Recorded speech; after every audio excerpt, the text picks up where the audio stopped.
prepared and is ready to deliver their presentation. So what we're going to do today, we're going to cover that presentation and then give you a brief or is a brief list of what you must prepare for tomorrow. With Bishop, I'm happy that Bishop is in here, so it's not going to be grapevine. I'll be telling you what I think he will be expecting. If I miss something or if I add something, he is going to correct me if he wishes to do so. Normally, he just ask you questions without you getting prepared, to show that you have understood the concept, to show that you really know what you are doing, to show that you have been working as a team in your group, to show that you have done the corrections on the presentations that you have done. He may ask you about the changes that you have made on your presentation. So I'm now giving you some of the things, so I don't want to talk about that right now. So right now I want the group that is going to present about SQL queries, which is practical, and I am happy that they are starting on a fresh day, because that thing or those concepts, they require fresh minds. So stay tuned as the group prepares to give us the presentation. I don't remember the person who is supposed to present for this group. May the person show up?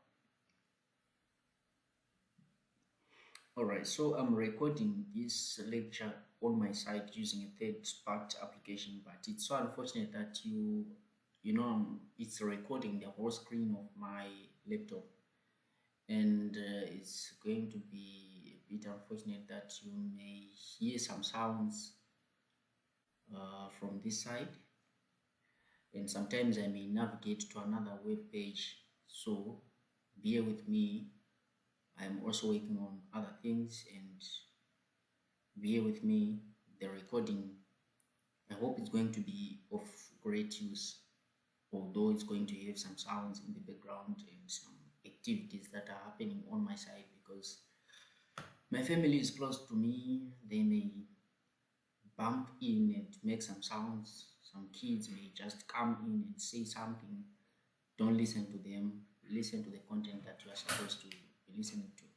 So who is presenting for this group? Who is presenting for this group?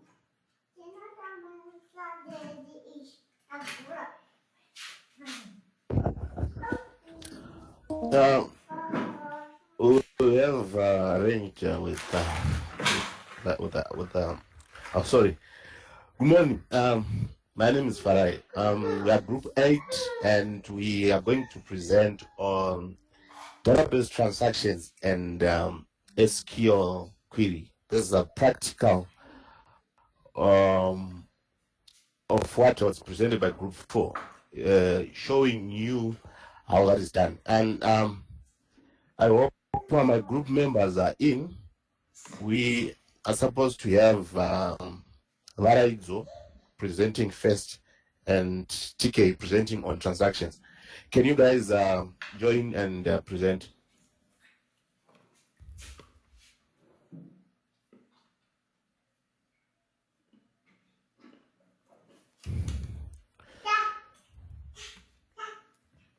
All right. Can you please grant me access to present my screen? Yes, I've given you the rights already.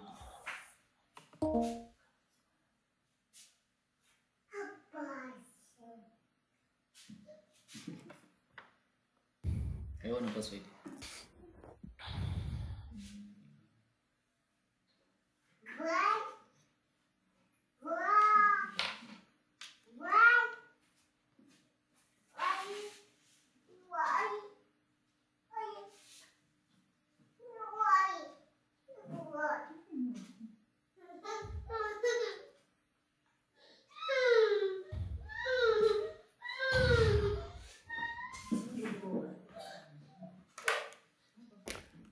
So there's a gentleman called, we have group 8. We have Walaido Mariba, Constance Mabaso, Blessing Ashe, also Machata, Tanaka, Muchimokoi, PK, and myself, Farekanga. So Tanaka will be the first to present on transaction management, and I think you start quite today.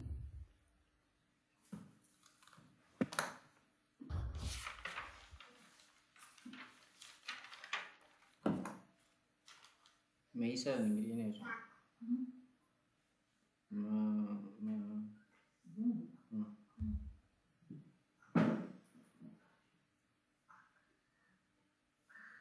Hello, can you hear me, Mr. Macheka? Yes, loud and clear.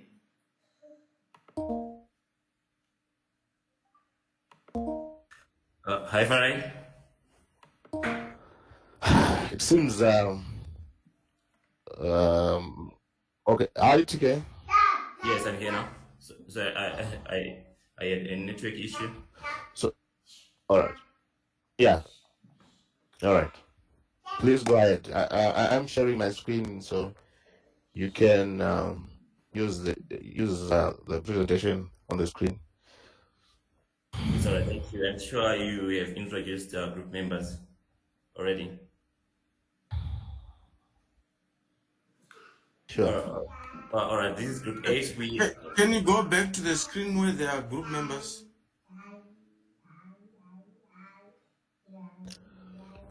All right. This is group 8. It comprises of Farai, so Constance, Blessing, Ransom, Tanaka, and Farai. That's fine. You can continue. All right. Thank you. Oh, okay. So group 8, we are touching on transaction management and SQ statements. I hope the group members are in. I'll be asking random questions like has been highlighted by Mr. Mashek. That is why I was interested in knowing who is in. Oh, yeah. Unfortunately, some members are not reachable at the moment. They are complaining about network issues. So we'll try to answer the questions as they come. No. Farai. When you are making a presentation, all group members should make efforts to be there because we ask impromptu questions. And if they are not there to answer questions for themselves, it's their own baby.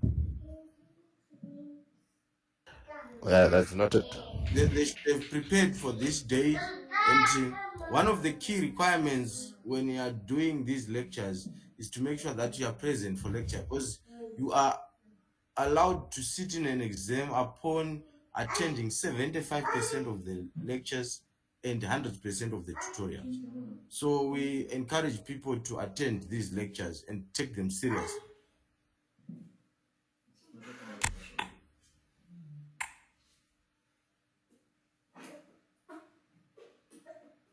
Farai?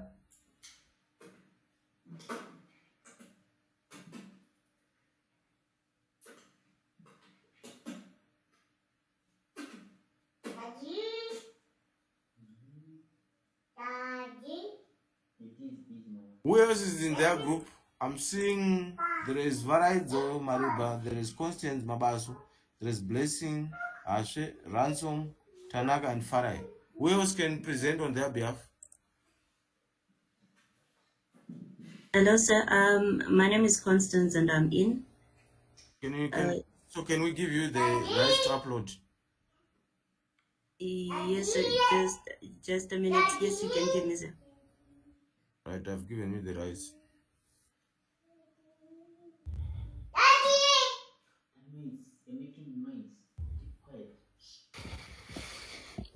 I'm sorry, I lost my connection there. Can you hear me? Hi, Farah. Yes, we can. Yes, we can hear you. All right. Let me reshare my screen.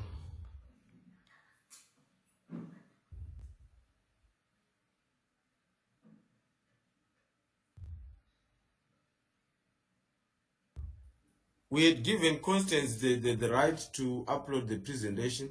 Since your network connectivity is kind of intermittent, you can allow Constance to be doing this the upload of the presentation while you present.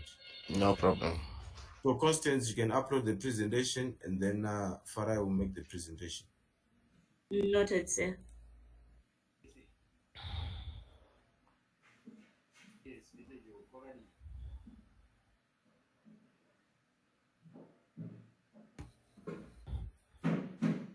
All right, can you see my presentation?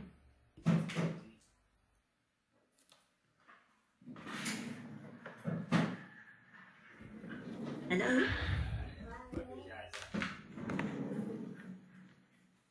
Yes, we can see the presentation. All right, that's okay. So, TK, can you take over? I'll be presenting. I'll be sharing my screen. So minimize the yes, that's now the presentation mode.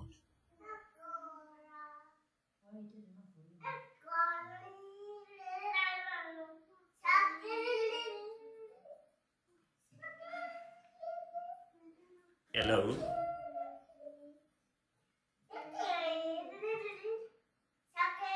Okay, I'm taking over on transaction management. Am I audible enough? Loud and clear. Yes, yes. Oh, all right. Thank you very much. Like I said, we are going to talk about transaction management, and we are also going to touch on SQL statements. Okay, we have decided to start with transaction management, and what we're going to talk about is the definition of a transaction, transaction properties. Also going to touch on transaction management with SQL, transaction log, and DBM as transaction subsystems. All right, we can go down. Okay, what is a transaction? A transaction is a unit of program execution that accesses and possibly updates various data items. And in other terms, we can say a transaction is an action or a series of actions that are being performed by a single user or application program which reads or updates the contents of the of a database.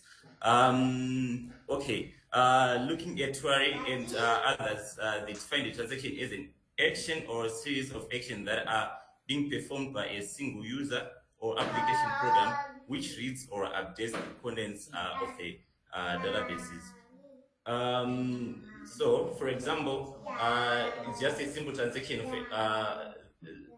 probably dealing with a bank account, someone transferring X amount to another account. For example, in this case, let's say I'm transferring 500 from my bank account to Varaizo's bank account. It's that's a transaction. A transaction must see a consistent database. Meaning to say, if we, for example, in the EcoCache database, if I send my money, that's probably I have 5,000 in my EcoCache, and I'm sending 1,000 to Varaizo. The consistent part is if I send I have 5,000, I'm sending 1,000. Meaning to say, on my part, I should have 4,000, and on Varaizo's part, it should your money should increase to 6,000, constant that I have added 1,000 on her account. When the transaction is committed, the database must be consistent. Going down.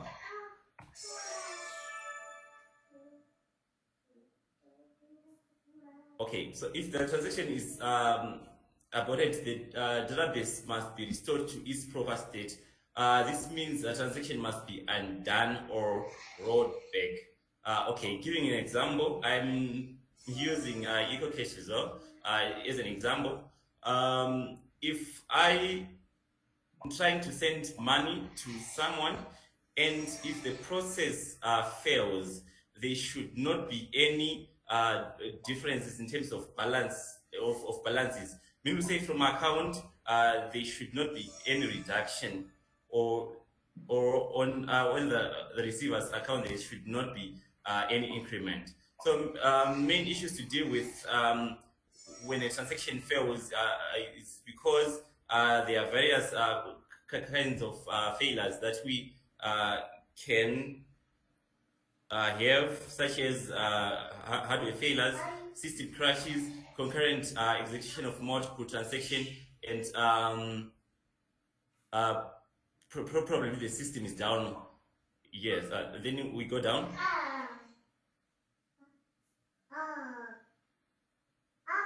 Okay, so the what we call asset properties in transaction management. According to Vera 2008, to preserve integrity of data, the database must ensure atomicity. I think there's another group that explained these properties. So atomicity means either all operations of the transaction are properly reflected in the database, or none are, or none are. Then we go to another property which is consistent. Once a transaction is executed, it should move from one consistent state to another, meaning to say we should see changes. Note that if I send if I send money, my account should change. We should see the movements of of our amounts. Execution of a transaction in isolation preserves the consistency of the database. Then durability. After transaction completes successfully, the changes it has to make the database persistent, or even there are system failures. So we go down.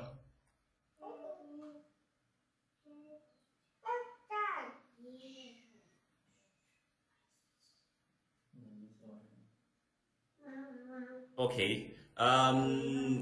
We are going to talk about transaction management with SQL, and we will do SQL on the practical part. However, the following commands are used to control transactions. We have commit statement. Commit statement. Probably we can start by defining what committing is. Committing a transaction means making permanent the changes performed the SQL statements within the statement.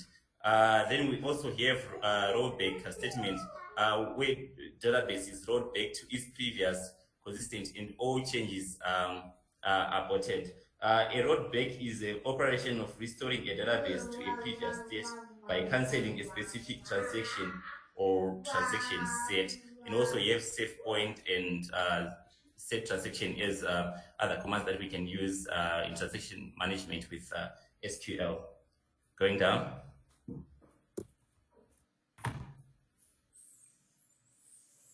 All right. We have what we call transaction log in DBMS. This is a critical component of the database. Why are we saying so? Because if there is a system failure, you will need that log to bring your data back to a consistent state. So it helps us to keep a track of all transactions that update the database. Like we said on our screen, if failure occurs, information that was stored here will be used for recovery. It is triggered by rollback statement, program abnormal termination, or system failure. And the transaction log is subject to changes such as disk full conditions and crashes. Okay. So the question can be, can SQL Server database work without a transaction log? The answer will be no. It is impossible due to the SQL Server design and ACID compliancy. It should comply with ACID properties that we have been talking about. Okay, going down. Okay, transaction states, or when we making a transaction, there are processes that we that we meet when we are making a transaction. The first one is active, the initial state. The transaction stays in the state while it is executing, then that statement, that transaction can be partially committed or can fail. Okay, so here, after the final statement has been executed, it can be partially committed, then or it can be failed. That after they discover that no more execution can no longer proceed, then aborted. After that, committed. I think there's a diagram that is down that can assist us to comprehend better. Okay, so we see active state, or the transaction can fail, and when it failed, it is aborted and terminated, or it can be partially committed, then committed fully and terminated. Okay, why is they partially committed state? Because, for example, you are sending an eco cash, right? Or you're sending money through the bank. It gives you options, and sometimes you cannot finish those statements, and you can be interrupted. Meaning to say you go to failed state, or you can be partially committed. When you are on stage 5, then the system goes down and you go to fail. We go down. All right, and we have DBM's transaction subsystem, which has the transaction manager, scheduler, buffer manager, and going down, file manager,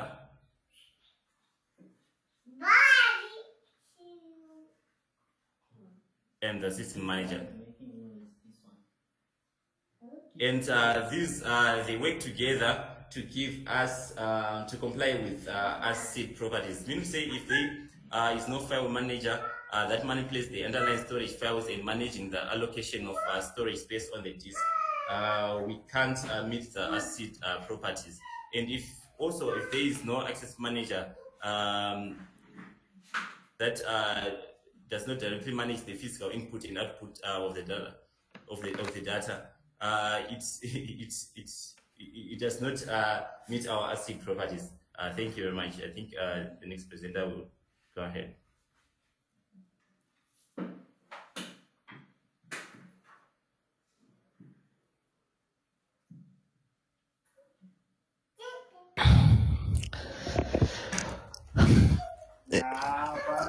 So we are now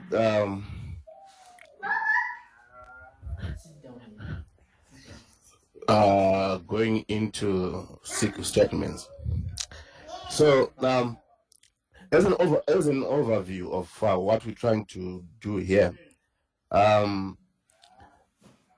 SQL relational database management systems come in different forms and flavors, and we have the common and traditional databases like your SQL Server, which are popular with Microsoft-based softwares.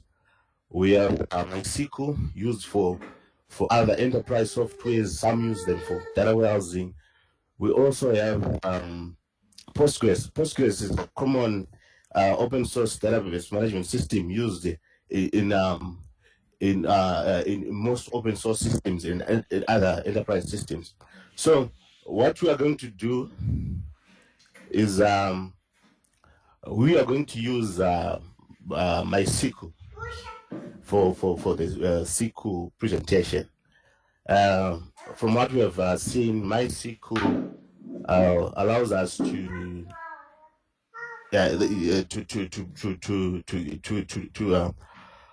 use our SQL statements, create databases, and all the SQL-based work with it. So, for a start, I will show you. I will present on how to access a database server. It's unfortunate the guy who was supposed to be presenting this is not around, so I will do that. Can you view my screen.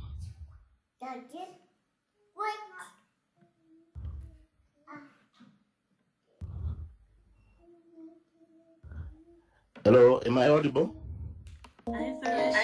Yes. So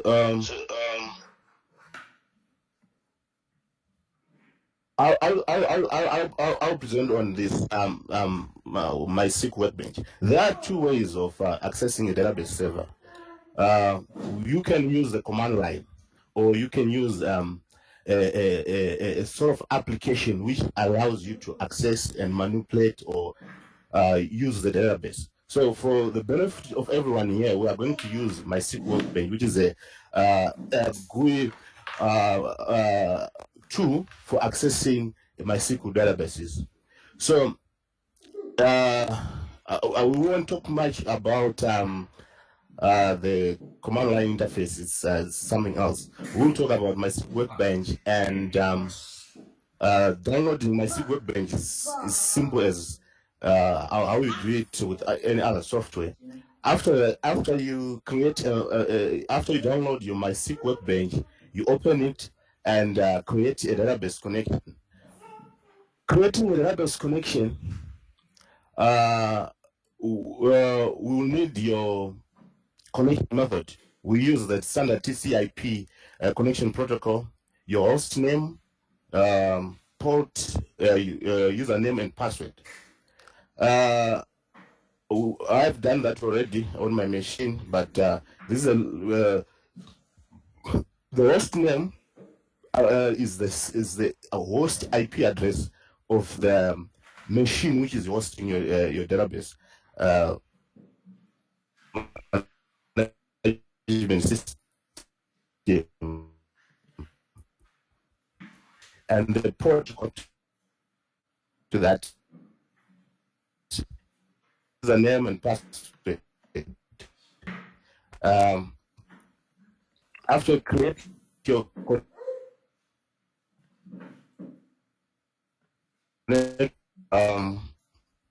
this you have I put it properly here. Now you cut and with our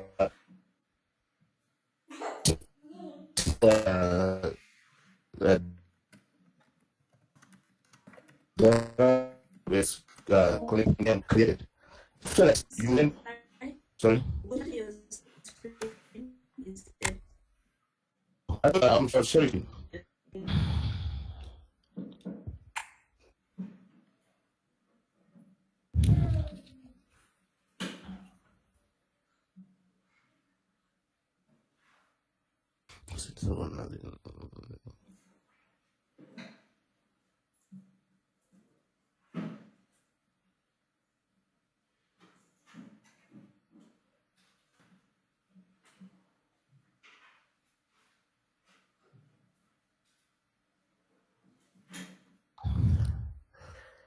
So can you grant me access presentation rights?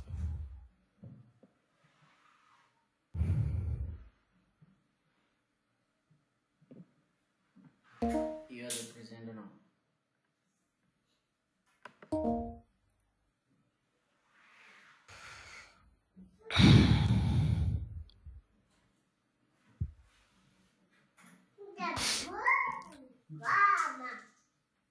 All right. Sorry about that. I thought I was presenting. This is my SQL workbench. Just a database access tool for MySQL. So this is the home interface. You create your connections by adding a connection, your username, the host name. I explained this. Your password. Test your connection, successful connection, and you have created a connection object to your database. By clicking the test object, you now have access to what's sitting on the server hosting your database. And as you can see from my screen, I have the database I have on my machine have these two databases. So this is generally how you connect to a database server which is hosting your database. Different tools are used for different database management systems. We are using MySQL Workbench for MySQL. Others use Postgres, pgadmin for Postgres access. Some use the SQL Server Management Studio to access the SQL Server or the Azure Data Studio. So since we are using MySQL, this is how we do it. The processes are the same, but it only differs with the tool you are using. So I'm passing control to the next presenter to start presenting on the actual SQL statements.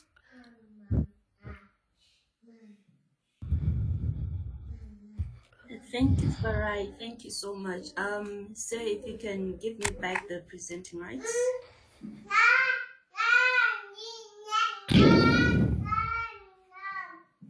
are the presenter, Constance. Thank you, sir.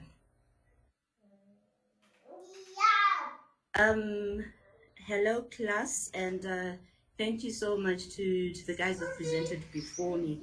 So you'll find that with Workbench, as Farai had said, this is what we're going to be using. You would have to bear with us as we'll be moving from one presenter to the other as we're at different locations. So on this practical base, you will have to bear with us as we move from screen sharing from one presenter to the other.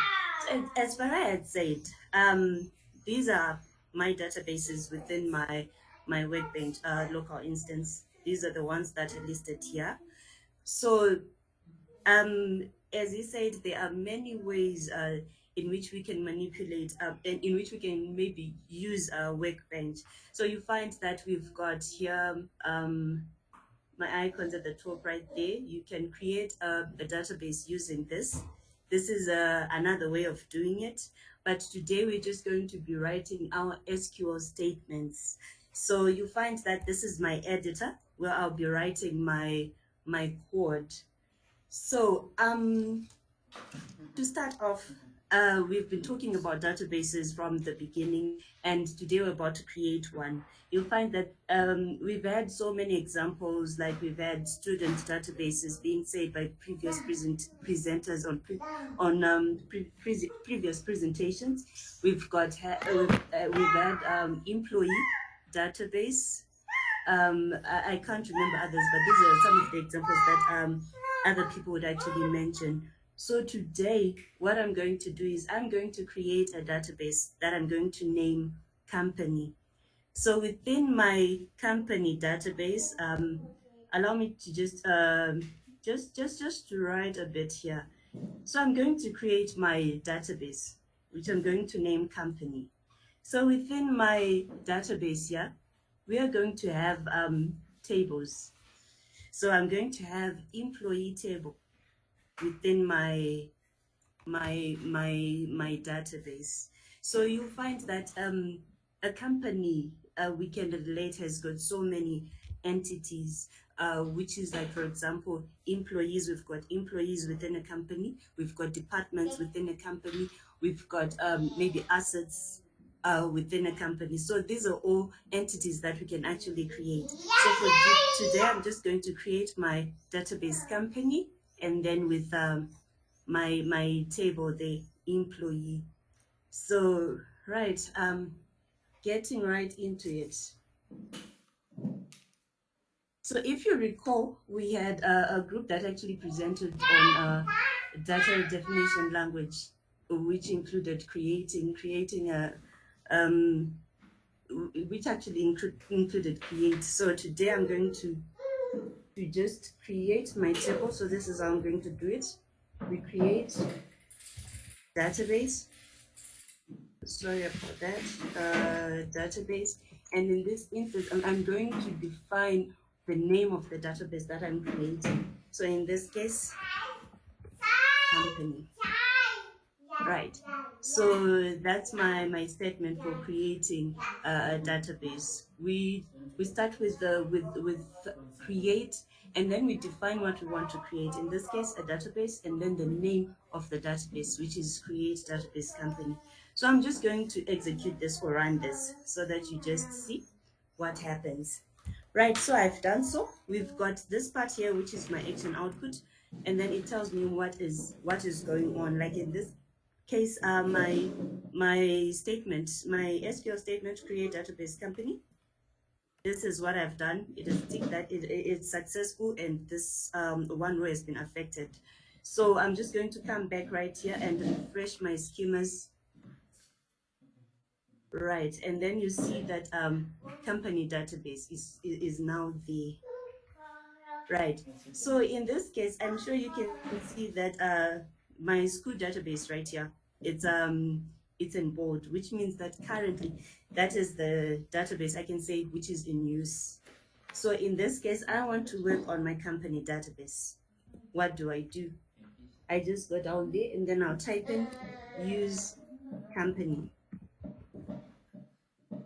So initially, I'm just telling the sorry about that. Use company. Right. I just executed my code. Use company B, and then you can now see it's company is the one that is now in use. Right. Now that I've created my database company, I'm going to create a table or entity or relation within my company database. So to do that, I'm just going to write my code here. I'm now writing create. In this case, I'm now writing a table. So create table. Then I define the name of the table. In this case, create table employee. And then I put in my parentheses. Right, so I'm just going to do this. So within my employee table now, I'm now defining the attributes that are part of employee. For example, I can have employee ID, employee name.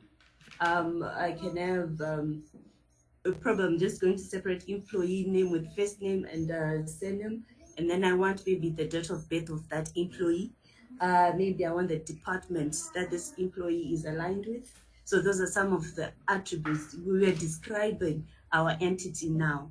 So I'm just going to do that and create my first attribute here.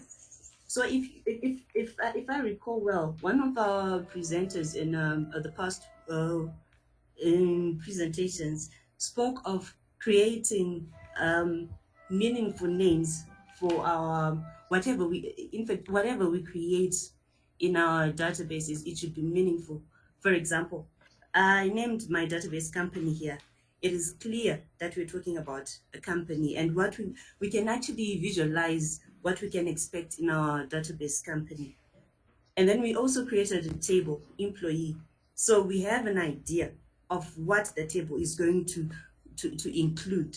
So in this case, we should mind how we name our tables or attributes or anything, so that at least it does not, the next person who uses your code or who sees your database statements is not confused on what you're talking about. So in this case, I'm just going to write EMP, which is standing for employee, and then I just put in my ID there. Right. So I'm going to define further what my employee ID should be like, what my attribute should be like.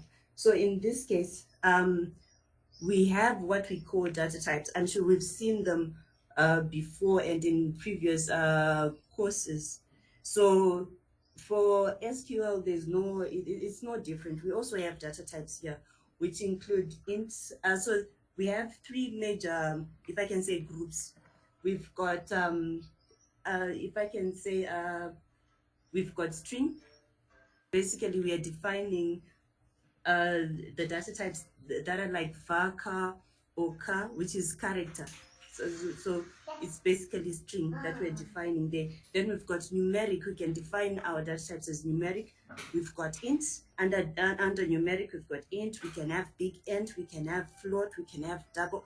These are the types of data types that are under the group numeric. And then we can also have date and time, which is also a data type which defines date or time or year. You find, various data types under date and time as well. So those are our three major groups when we just group our data types. So in this case, employee ID, I'm going to define this as an int, which means that it's going to be an integer. And in this case, I'm going to also define it as a primary key. I would want this to be a primary key. So I am sure their presenters will also spoke about what a primary key. So it's just we're just saying that in our employee ID, this has to contain a uniquely identifier for each role. So for employee ID, it's unique. It identifies probably the employee. So in this case also, I'm just going to define that this is auto incremental. Maybe as our employees get into the company, as we add them into our database, we're saying that this should be auto incremental in the database. Right. So that's it for my attribute, employee ID. I'm going to go on to the next one, which is first name. Right. So with our first name, we're saying this is definitely going to be a string. So I'm just going to input my data type varchar, and I'm going to define the length of my varchar. So in this case, I'm going to say probably first name. I don't think we've got names that are over 15 in terms of length. So I'm just going to put 15 there. Right, and then I'm just going to say this should not be now. This column should not be left now. Right, then I'm going to go on to my next one. I'm just going to say surname, S name. Again, let me just put it as a varchar there. And I'm going to define again the length of my string. Right, in this case, let's just say not now, which means that it should not be left now. And then we're going to go on to probably, let's say, date of birth. And date of birth, we know this is probably a date. So I'm just going to put my data type date there. There we go. And then I'm just going to go on to the last one. We're going to put department, maybe department ID. Probably this is an int and should also not be now. Right, so this is my first table. So this is my first table. I'm just going to run this. Right, again, maybe from my internet output, you can see create table there. This is successful. So it means that within my company database now, I've now got an employee. I've now got an employee table. So just to see, you can say I've gone on to company day. All right. Okay, I'll just leave this for the next presenter. But for now, I just want to create another table quickly. And then this table I'm going to name tasks. So quickly, I'll just go through what we've already done. Create table tasks here. These are maybe duties that an employee will be assigned. So I'm just going to quickly do that.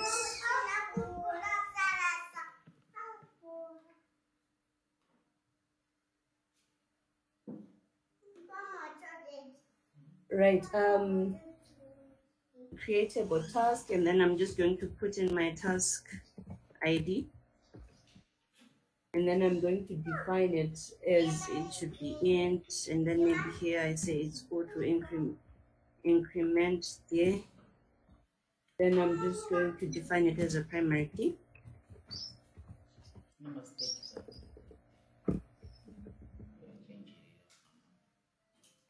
Then on to my next, I'm just going to put a title there.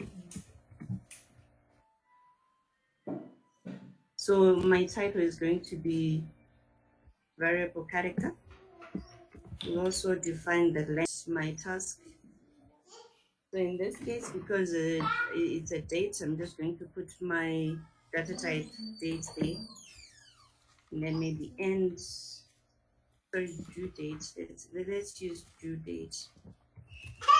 Due date, and then I'm going to define it as a date as well. Right, I'm going to also need employee ID. So this is probably the person who's going to be assigned this task. So we'll put the employee ID there, which is an int, and it should not be now. And then now we want to reference our employee table. So what we're going to do, we're going to define this as a foreign key. Because I'm sure we had presenters, sorry, who spoke about this. The foreign key we're referencing to another table, a primary key, another table. So foreign key there, we define employee ID.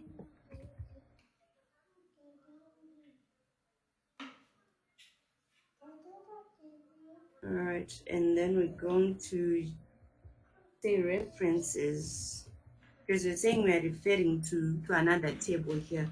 So we outline the table we are referring to. In this case, it's employee table, and then we define the attribute we are referring to in employee. In this case, it's imp ID. So we're saying that we are referring employee ID, our attribute here, employee ID. It's a foreign key from another table. So we're referencing to employee, which is employee here, and then we're referring to the employee ID. There we go. And then when we do this, I'm just going to execute this and run. Right. So for my part, I'm just going to, before we do anything in these tables, before we insert anything, we just wanted to highlight creating our database here, company, and then we're using that database. We're creating a table within our database, and then in this case we create the two tables. Sorry, Yes, sir. my sister. I want you to help us when you are writing these query statements or Mhm. SQL statements. For instance, when you are saying create database company, we have Mhm. use company, create table employee, create table that. We have heard about DDL, DML, all those classes in terms of queries. Can you Yes. clarify when you are writing these queries to say, when I'm saying create database company, I am writing a data definition statement. When I say create table, I'm writing a data definition. And then next, when you start to write the insert and maybe the select, you then tell us to say, now we are talking about data manipulation language. Just that, it's not that big. Oh, all right, sir. All right, great, thanks. Okay, so um yeah, I think let me just do this. So this is DDL, data definition, where we are creating the database. So again, you find we also created the table. This is also, we are defining, so that's data definition language as well. So the next presenter will delve much on manipulating the data. that we've just created. So this was more of just an intro of DDL, and then the next presenter will be taking us up on selecting the database, on inserting, on updating. We'll see all that All right. on our next presentation. All right. Once you are done, before you close your screen, I would like to add something. Please don't close your screen before you give me the floor. I want to add something when you end your section. It's okay, sir. I'm almost done. So I think for my section, I just also wanted to add commenting in SQL. So you just give me 2 more minutes just to mention something on commenting, which is something that is very popular when writing our code. So if you noticed, yeah, I used hash DDL. That's that's a comment. So in commenting in SQL, there are 3 ways in which we can do it. So firstly, we can do hash DDL, just like what I did there. That's a hash means we are commenting. So I can also use hyphens, 2 hyphens like that, space, and then I'll just write, this is a comment.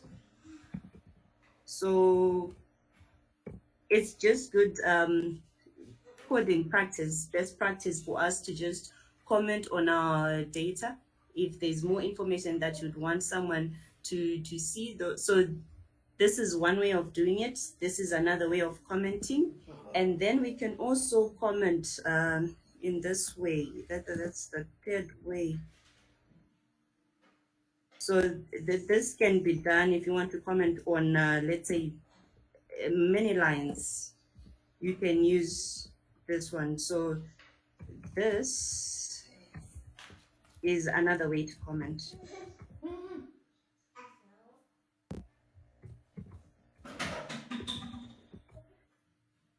So you find that maybe I was supposed to say this right at the beginning so that we could just start off with our comments there. So that's one way of commenting. That's another way of commenting. And this is the last way of commenting. So whatever you'd want to comment, if you'd want to comment on your database, if you'd want to, indicate some things that people are supposed to see within the code, that is how we comment. So for my part, I am done. I'll be giving you the floor before I hand it over to the next presenter who will be dwelling much on manipulation of the data. All right. Thank you very much, my sister. Um, it's the part that was covered by Constance is called the data definition language. And when we are saying data definition language, we are defining or we are creating a container where our data is going to reside on. So when we say a container, I'm taking it in a literal way to say whenever I'm creating a container, you create it or you define it knowing the type of content that you intend to put in that container. For instance, let me say I'm creating a container for powder, a container for liquid, a container for sweets that are solid, a container for some beer, a container for clothing. You see, so I'm defining the package that I'm going to put the content inside. So the first thing is we create the database, and then after creating a database like what my sister did there, you tell your database to say, I want your database management system. You say, I want to use, I have many databases, but I want to use company database for any of the following commands that I'm going to execute. So any command that is going to be executed is going to be executed for the database named company. Right. So when we say create, we are creating an object. Like I said, a container. A container is an object. So in this case, we are creating a database object, a database which is just a container. And within a container, we now have subsections to say within my database, I need to have a sub container which is called my sister. I have closed. Okay. I want to have subsections. One of the sections is called employee and the other one is called task. But within task, I want to have a structured object in here, and this object must have employee ID. These are the labels of my section. I want to have first name, I want to have surname, I want to have date of birth, I want to have department ID. So like I said, to say I want to create an object, and within this object I have sub-objects. So this sub-object is an employee, and each and every employee has got a type, a property, and each property defines the type of values that we accept. For instance, employee ID, what is it? It's an integer. First name, what is it? It consists of varying or variable characters. We have surname, which carries variable characters. And by these, we are now talking of domain integrity. We want integers for employee ID. We want variable characters for first name, surname. We want a date for a date of birth, so that maybe we can calculate the age by using maybe or by creating a derived attribute. We want to have department ID. So data definition language, we are just creating the room or the container, the structures, everything that we want to have in there. That's what we are dealing with when we talk about data definition language. So if you are asked the question, we pose or we give you an SQL query, we ask you a question: is this data definition, or is it data manipulation, or is it whatever data control language? You just have to think, not to claim or try to remember, but you have to think, is this defining any object? Is it defining the container? Is it defining any part or section of the container? You will find that we will have alter, we will have update. Alter and update, they work somehow similar, but alter is working with objects. And when we talk about update, it works with attributes. So it's attributes in the sense that we will be dealing with data columns, data properties. So that's how it differs. So you will have to think, is this definition or is it manipulation, or are we controlling? So I'm trying to give you a know-how so that you understand, you don't claim these things. And when we give, maybe for example, to say for first name I want 15 characters, that's domain integrity as well. So that's what I wanted to add. I hope it's giving you some value. And then on the comments, anything that is written as a comment, it's ignored by database management system. It's ignored. It's not taken as a command.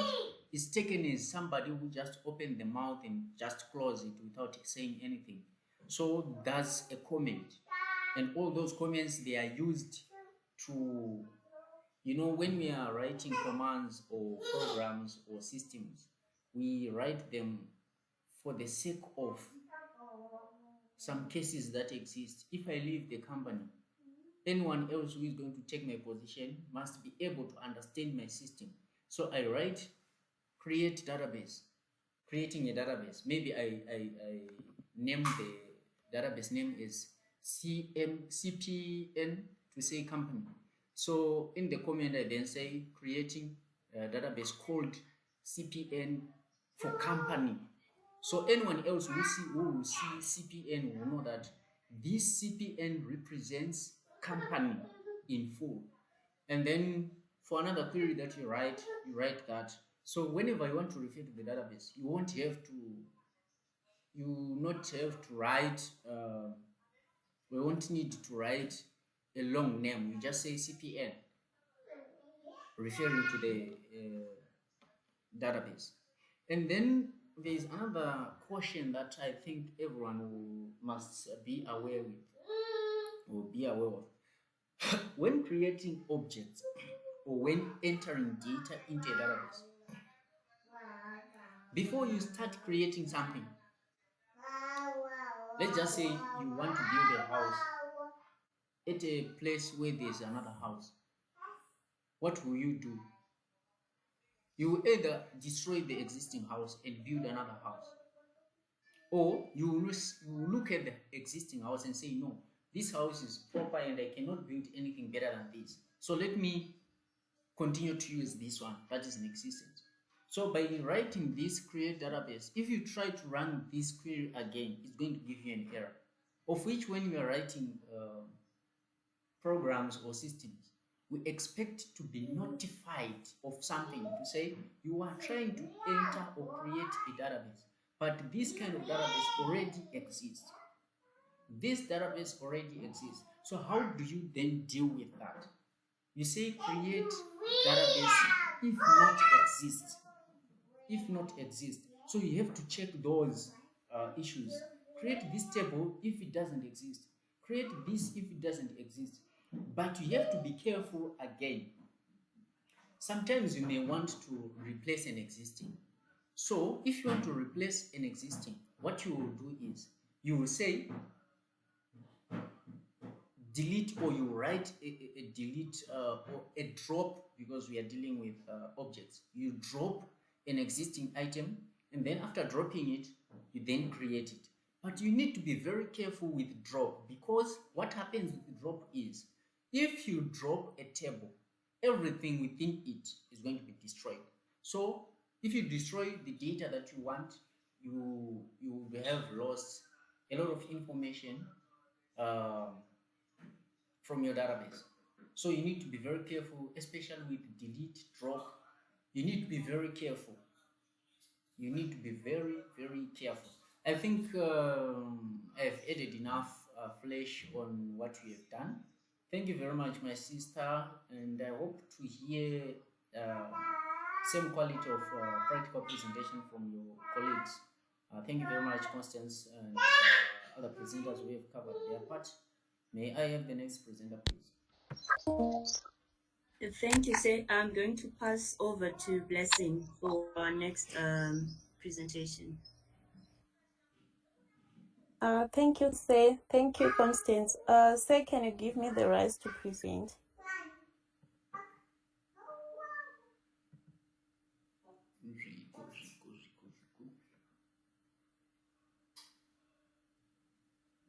Right. Mr. Chinofunga is giving you the rights.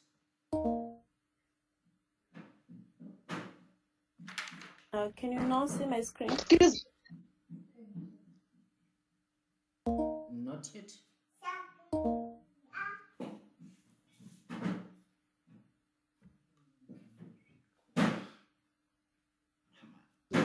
Excuse me, sir.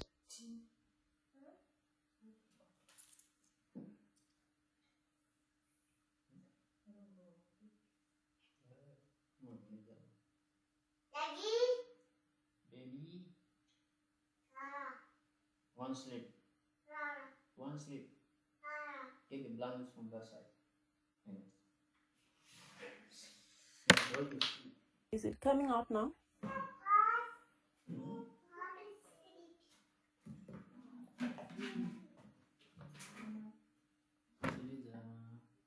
Maybe that screen close to this side.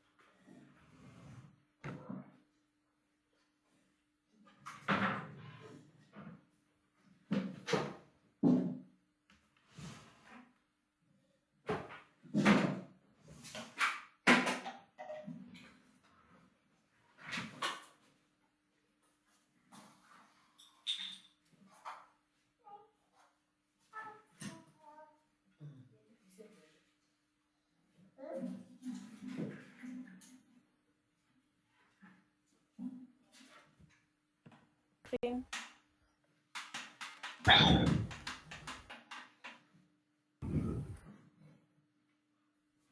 Hello?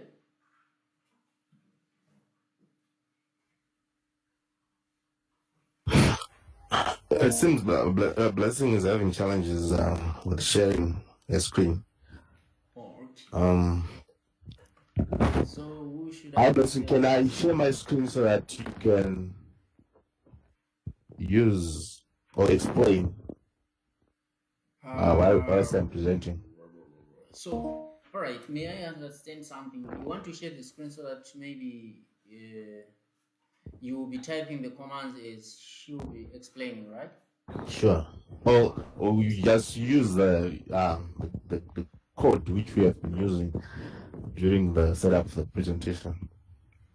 That's great, and it shows teamwork. I like that one. So who should I give the rice? Farai. Fatso. Right, Fatso, you now have the rights to do the presentation. I want to upload it.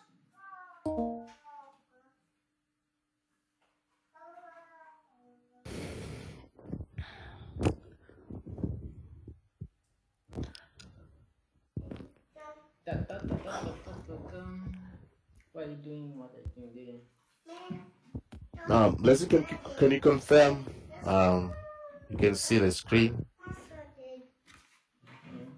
Sure, thanks.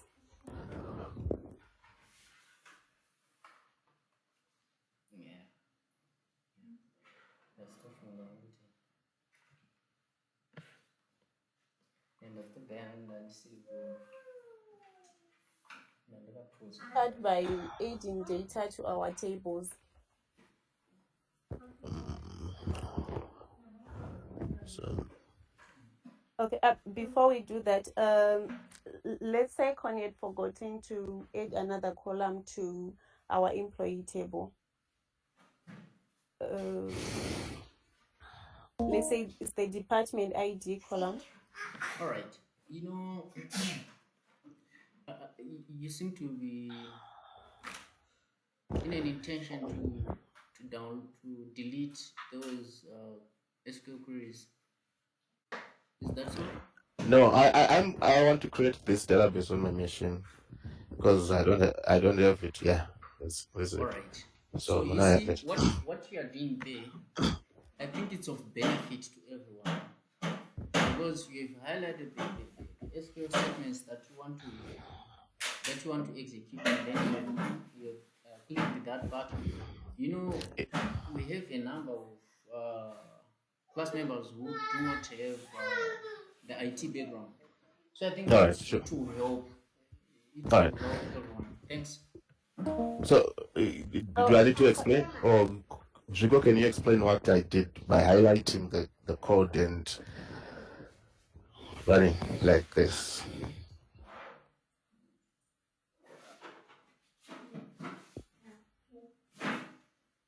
Hello, Jigo? Yes, Farai. Can you explain what we did by highlighting the code and pressing that lightning button? Okay, we're just executing the commands that we typed in the that we typed in there from the create database. Then use the company, then create the table, the employee table, and the task table.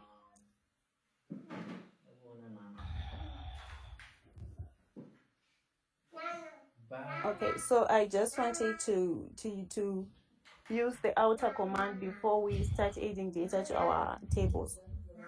So Farai, can you move to where we created our first table, the employee table? Can you delete the department ID attribute?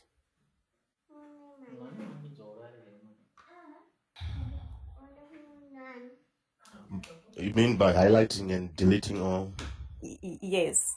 like this? Yes. And then also remove the comma. Yeah. Okay. So let's say we had forgotten to add our department ID when we first created the table. So want to add it by using the outer command. So can you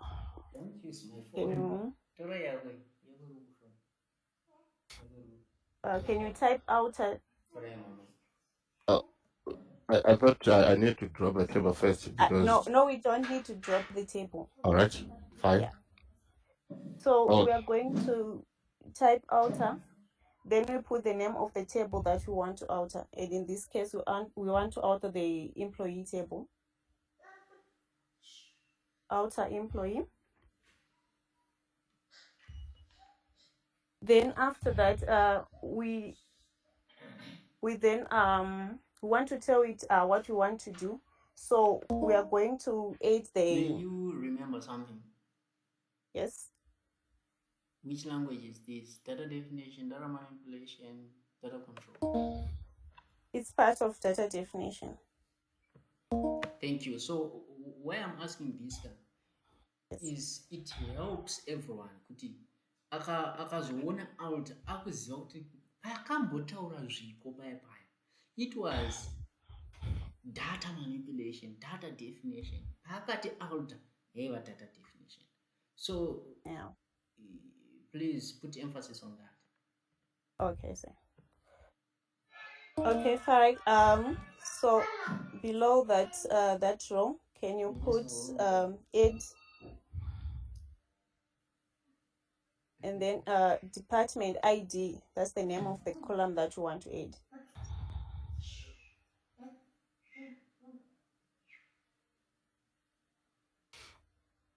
And then we are going to define what we are going to put in the department ID column. So we are going to put integers. And then we want it to be not now. Okay, then put the semicolon at the end. You can now run that.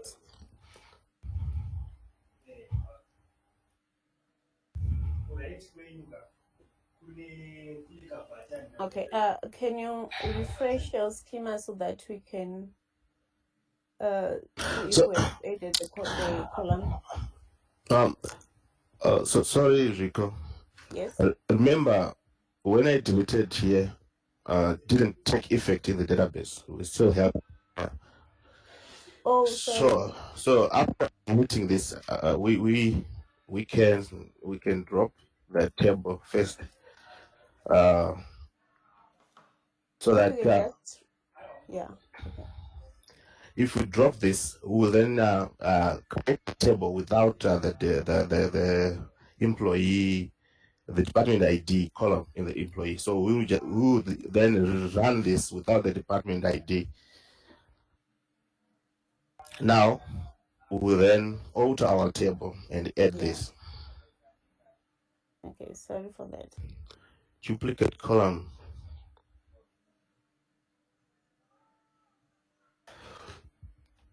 All right.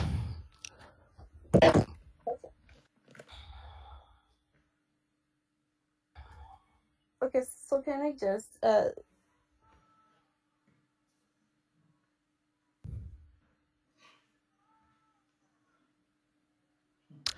right. We can't drop this because it's being referenced by the task. So we start by the tasks.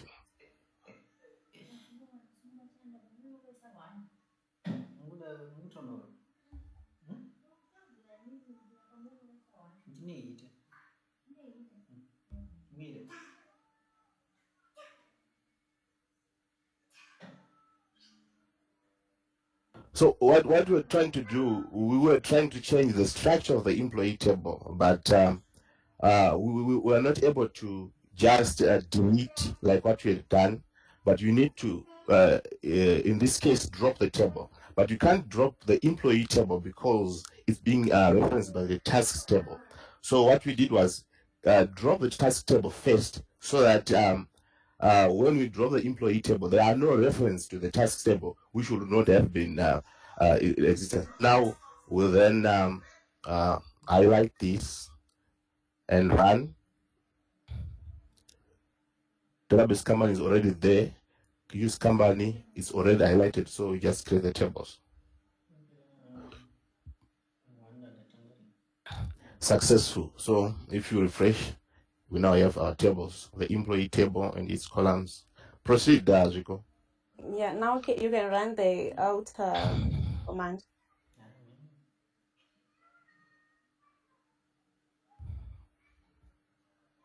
Can you refresh? So we can now see that the department ID has been added to our table.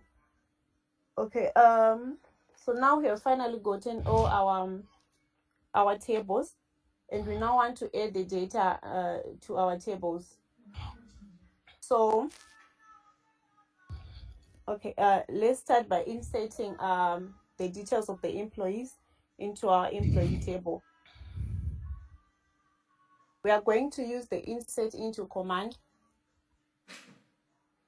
Then we put the name of the table that we want to insert into, and in our case it's the employee. Then after that you're going to put the different columns that you want to insert into. So it's the employee ID, the first name, the surname, the DOB, and the department ID. So after putting the different columns, we now need to put the different values that you want to insert. So we are going to use the values command. So we put the values command after the closing bracket.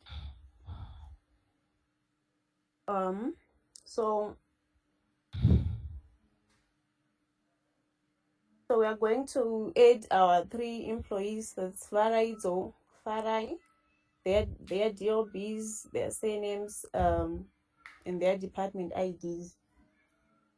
Yellow, The first, yes. Sorry to interject. So by inserting, are we still doing data definition language? We are now doing data manipulation. Okay, thank you. Okay. So the first column is the employee ID, but this column automatically generates itself, like what Connie has said earlier. So we don't actually need to enter the first column. So in our case, we are going to use the now keyword to represent the missing values. Farai, can you share your screen? Okay. Okay, so after adding all our data, we can run that command. Farai, can you highlight the insert? All right. Sorry to interject again. Can you, right? This is our first SQL query statement that is actually doing the insertion of data into our employee table, right? Yes. All right. Can you explain what is happening within each and every term that is used in there? What do you mean by insert? What are you doing by into employee? What's the meaning of that phrase, insert into employee? And then why do we have a comma there? Why do we have what's it called? Quote, single quote there? And why don't we have a quote on the other values? Okay. Why are we having comma there after each and every statement, which is having now there? You see, I'm trying to guide you on giving us detail in terms of your statement, because this is one statement, right? Yes. And someone without the IT background must understand kuti tiri chichikuitika. Go ahead. Okay.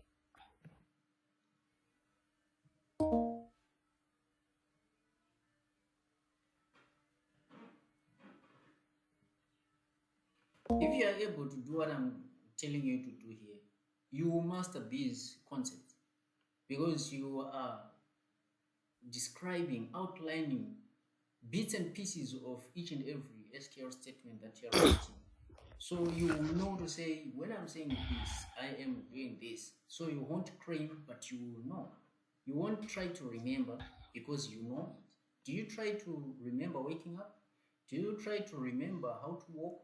You just do it because it's within you. So that's what we are trying to build in you when it comes to this module of database management systems and warehouses. Your colleagues can help in the group. Don't force one person no one knows everything. Try to work as a team. Thanks. Sure. Let me try to explain the insert statement. SQL is structured in a way close to a standard English language. So insertion into a database table, like in this case, we have insert. Insert is just to put something.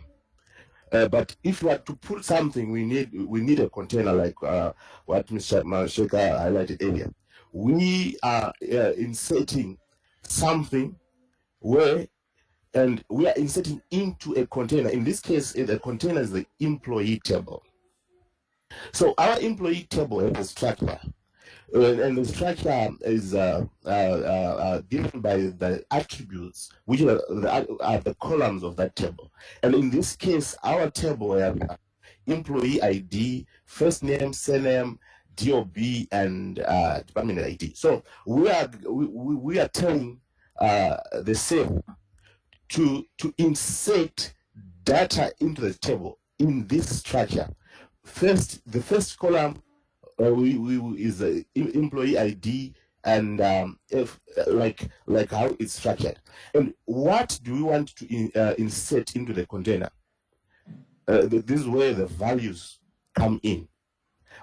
This is just the simplest definition of values. We are going to insert into this container, which is our employee table, the following set of values.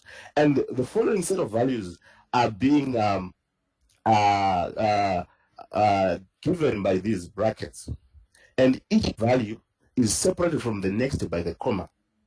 So since from the first presenter, where we say employee ID is auto-incremented, the server knows that whenever I put something into the database, I will give this ID 1, and the next I'll give ID 2, and the next I'll give ID 3. Now, so we are going to use now for the emp ID column, because this is being handled by the database itself. So we're giving Waraizo as for the first value, Waraizo for the surname, the second value, and this is the date, which is the date of birth, and 1 is the department ID. Now, these values in quotes, this is a string. And okay, thanks, Farah. Can you go back where you were doing some explanation? I developed some interest. All right. Right. When you pass the date of birth to the corresponding DOB field name, I mean the 1996-05-01, in terms of integrity constraints, which integrity constraints are you trying to make sure that you're enforcing?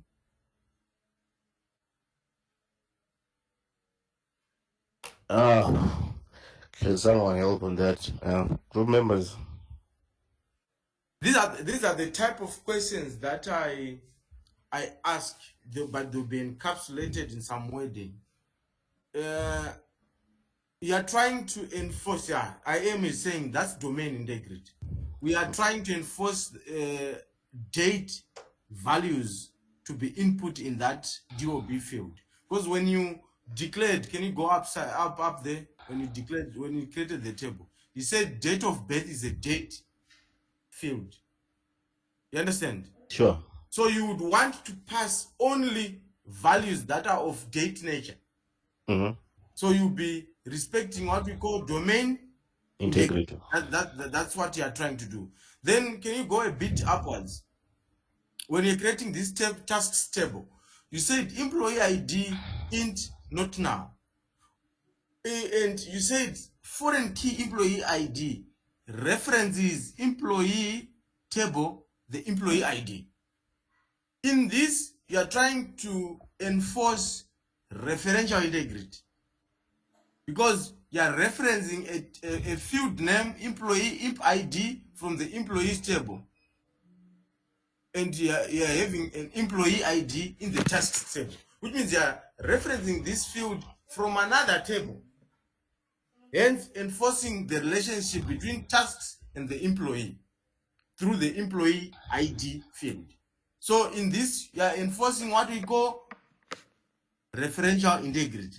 And by declaring task ID as the primary key, you are enforcing entity integrity. So this is what we're talking about when we talked about integrity constraints. So we've got our entity integrity, we've got our domain integrity, we've got our referential integrity well presented in this case. Thank you so much. Yeah, Bishop, before you close, please help them also on delete cascade, because they faced the challenge when they wanted to delete something and it was actually failing. Yeah, thanks so much, Mr. Mashek. When you have enforced referential integrity, you are saying for every task that I'm going to have in this database structure in the tasks table, it should be having an employee who is allocated to be executing that task. So there is no way you are going to be able to delete an employee who has got tasks assigned in another table. So in that case, the delete cascade and update as cascade rules hold. There is no way you are going to be deleting an employee who has got tasks. You will create orphan tuples in the database. And remember, we said with referential integrity, for every tuple that is going to be created in a child table, which has got reference to a parent table, it will eventually create what we call orphan tuples. So we don't want such a situation. If you are to delete an employee, it has to cascade and delete the tasks, the corresponding tasks, so that we take the database from one consistent state to the next consistent state. Because why do we do that? We are preparing data for further analytics. Remember, we're doing this module as one of the sub-modules in a whole package of a program called data analytics. At the end of the day, we want to be able to inform decision making. There is no way you can be able to calculate cells which do not have corresponding regions. So if you delete regions, or if you delete branches across the country, then you're not going to be able to compute decisions based on cells which do not have corresponding branches. You understand what I'm saying? Sure. Yes. So if you are to clean the data, that is why you did. I saw some presentation when you're doing data warehousing, when you're preparing data from heterogeneous data sources, the flat filing, the ERP systems, the customer CRM, customer relations management systems, production systems, whatever. All those systems that operate at the edge node of your data creation or data pipeline. You then extract data from those heterogeneous data sources, transform them, which means now you do the cleaning of the data, then load them, so that you load into a DW, so that you then start interrogating the data using metrics and measurements to inform decision making. So the moment these child tuples have got missing legs in terms of parents, then that analytics is going to be uninformed. It's going to be leading the organization into decisions which do not hold water, decisions which are making that organization bound to fail. Because you are interrogating data that is not complete. You need data that is complete. That is why you were doing ACID transactions. All you were doing when you're doing transaction management, you want to be able to make sure that you take the database from one consistent state to the next consistent state. If you add data, if you start a transaction that has to add data, it means that it is subtracting that data from somewhere and adding that data to somewhere. So you are taking the database from one consistent state to the next consistent state. That is why we talked about atomicity, we talked about consistency, we talked about isolation, we talked about durability. And whatever you are going to do when you are doing cascade delete, cascade update, you are trying to make sure that you take the database from one consistent state to the next consistent state, observing integrity constraints, observing referential integrity constraints, observing entity integrity constraints, observing domain integrity related constraints. So there is a sequence you have to follow when you are creating tables. There is a sequence that you have to follow when you are deleting data. If you are creating database objects, you have to make sure that you make an explicit declaration to say, I'm going to be using this database. Then you respect the keywording in that particular sub SQL language. You have got data definition language where you are going to be targeting creation or destruction of database containers or objects, the likes of views, the likes of tables, the likes of procedures. All these are just database objects that you'll be targeting, the containers of data. So you've got your order where you want to modify the structure of the database object. Then you have got drop where you want to destroy an existing database object. And remember, when you drop, you also affect the indexing. Then you have got your rename. When you rename, you are changing the name of a database object. Then when you now want to manipulate the data that is in the database tables, you use data manipulation language because you are targeting data. You are trying to manipulate what has been inserted in the database objects. So in this, you use DML, where we insert data, where we update data, where we delete data.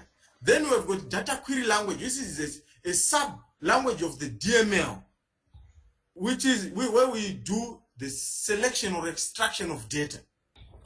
So you discover that as you do a lot of reading, DML, you find SQL in DML, but there is a sub language in DML, which is data query language, which is for selection and extraction of records in database objects. Then you've got languages that control the execution of transactions when we're doing transaction management. When we said commit a transaction, roll back a transaction, create a save point. All this, you're trying to control how transactions execute. Remember, we want to take the database from one consistent state to the next consistent state. So the only way you can do that is to control how transactions execute in the database. You want to have them begin, you want to create a certain save point where we have got multiple transactions, you create save points. Then when a transaction fails, we don't want to have a situation whereby a transaction, when I'm sending echo cache, it is deducted in my account and it has failed to credit Mr. Masheka's account. That transaction is said to be hanging because it is deducted on my side, but on the side of Mr. Masheka, it is not credited. So we are waiting for it to commit. That is why we create certain save points. When we say, no, this transaction is to roll back, it has to roll back to a certain save point, which was created when it debited my account, pending crediting Mr. Masheka's account. So we create save points. And if it fails to credit Mr. Masheka's account, we have to roll back the transaction. That is when you see in your phone, or you have tried to do a zip it, it has reversed that transaction because it is trying to roll back. But when it has committed the transaction, successfully executed, that it has deducted. Mr. Masheka, that transaction is committed. When it fails, it's a rollback. But when it rolls back to a certain save point. Inenga create automatically in the system. But as it does so, it will be creating what we call transaction logs. Transaction logs, you are going to be seeing how important they are, especially when you do a lot of audits, when some transactions start disappearing in the system. You check on the logs, who's trying to manipulate this. Because when you are a criminal, you play around with logs. So that's basically the message that I wanted to share with you. Thanks so much, Mr. Basheka. Thanks so much, the presenter. Thank you, Bishop. I think that's you now know you now don't have any doubts why I call you Bishop. Tangata utonzwa mavhesi eku-old neku-new testament of databases and warehouses. Thanks very much, Bishop. May the presenter proceed.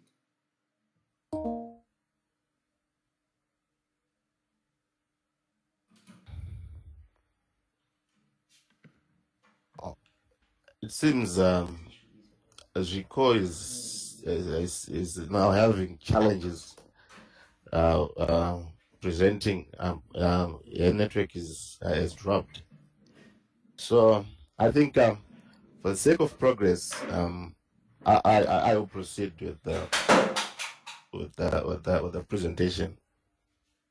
So we were inserting data into the database table employee, and I hope what I've explained and what the bishop have explained have given justice to the data insertion into a table.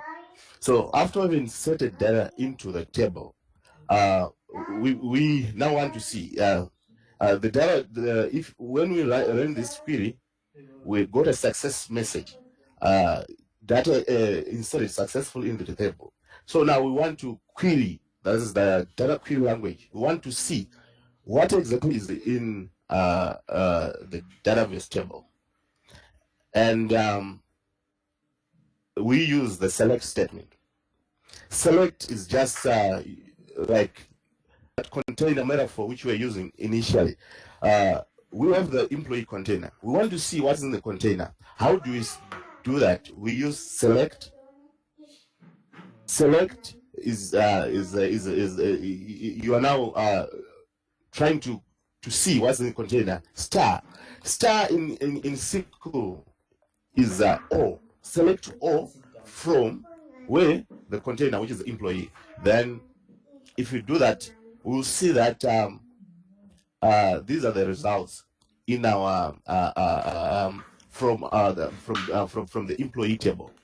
And as you can see, the first record was given imp ID 1, the second 2, the third 3. This is being taken care of by the auto increment function in the database server. So we have now inserted data into the table. We proceed inserting data into the task table. Now, as you can see, each task needs a title, a start date, a due date, and an employee ID. And because we can't have a task which is not assigned an employee, and we can't have an employee ID within the task table which is not which doesn't have a corresponding employee in the employee table. That's that referential integrity issue which was being explained. So every task 1 have a start date, due date, and the employee. If we run that query, we have a success on the output. Sorry to interject, Baba. I can't see your screen. Are you sharing? Sure.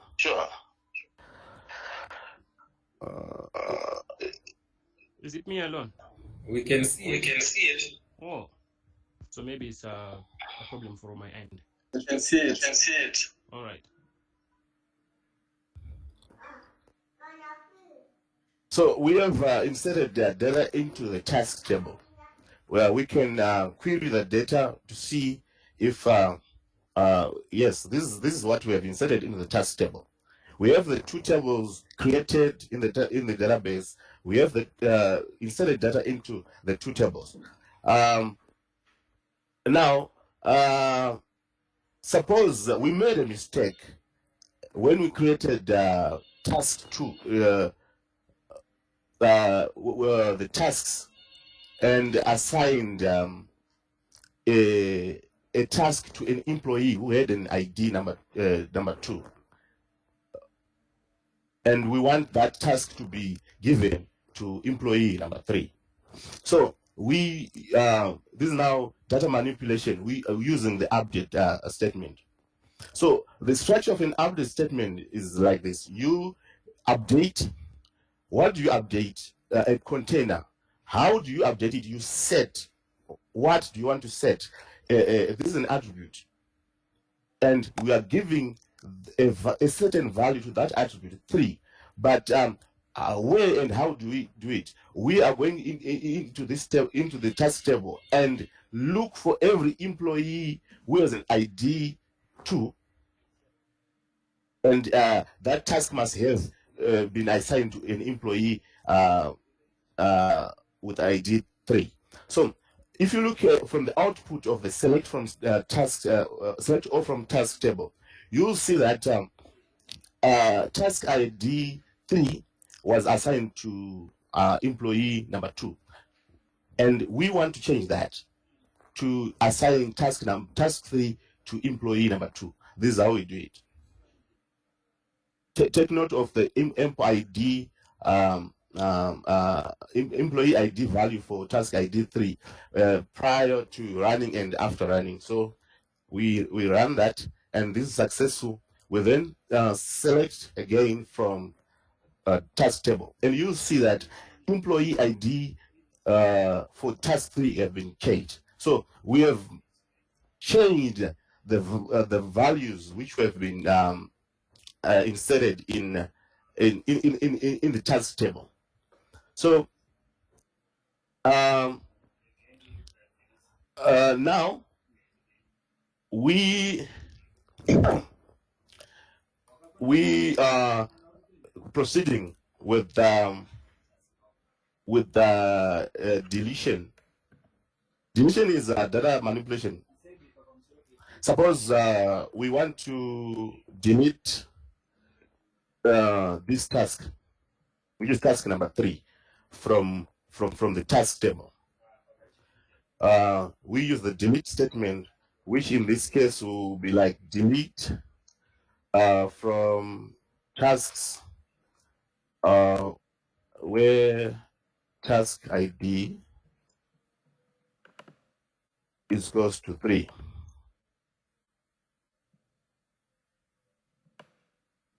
If you execute that, why are you using equals to? Why didn't you say where task ID is like 3?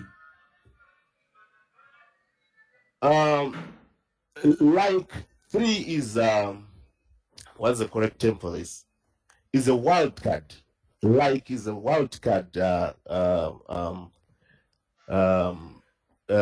type of instruction to the database, where every record, every task ID which have 3 within it, like your like 3 like this will affect all rows like 2, 3, 4, 2, 3, 3, 4, 3, 3, 3, 6, 5, 3. Every row which has 3 within its task ID will be affected by the use of like. So in this case, we have what we call mathematical operators in databases and in your programming. I think you did introduction to programming, programming in data science is one of your first modules. We have what we're going to call mathematical operators. When you are targeting a field of type number, you use mathematical operators: the greater than, the equal to sign, not equal to sign, those. It goes back to issues of domain integrity. You understand? When you're targeting numbers, there are certain mathematical operators that you use. Yes, in some instances, they may work. In some DBMSs, they may work. In some, there's total respect for mathematical inclined functions when executing select statements and like statements and update statements. Because, for example, if you want to insert data into a database, there is certain data that is you have to put in quotes. There is certain data that you have to put in double quotes, or in an attempt to ensure that you are compliant to the rules and regulations pertaining variables and their respected data types. The like statement is mainly used with strings and characters. You cannot say like when you are querying date. Date can be equal to, can be greater than, or can be smaller than. You understand that? So there are certain mathematical operators that we use when targeting certain data types. So that was my explanation. Sure, Bishop. I hear you. Like in this case, it doesn't affect the task ID because it's an integer. So, proceeding with the presentation, delete from task where task ID is equals to 3 using the mathematical equal sign. If we delete this, we already executed and one row is affected. And if you are to select from the tasks table, we now only have two records within the table. So there is another way of viewing data which is within a database table. For example, we want to see the unique usernames within our task, with unique titles within the table task. It's unfortunate in this task table we only have a few rows inserted, but the distinct keyword allows us to view unique values within a database table column. So we viewing distinct titles from tasks is achieved by this statement. So as you can see, we only have two tasks, task 1 and task 2. There is also a way of saying, like what Ms. Shexa was explaining regarding data analysis as a data analyst. You may create temporal tables to see how data is structured within the database, or whatever way you want to try use that database with table. So after you using the temporal table, you may want to drop the table, or you may want to say after loading data into the a certain table, but preserving the structure of that table. So you can drop a table if you want to drop it, or you can just delete records within that table. So in this case, using SQL, we can truncate a table by using the truncate table command, and this allows us to clear the tasks table. So after truncating the tasks table, you'll find out that if you are to select from the table tasks,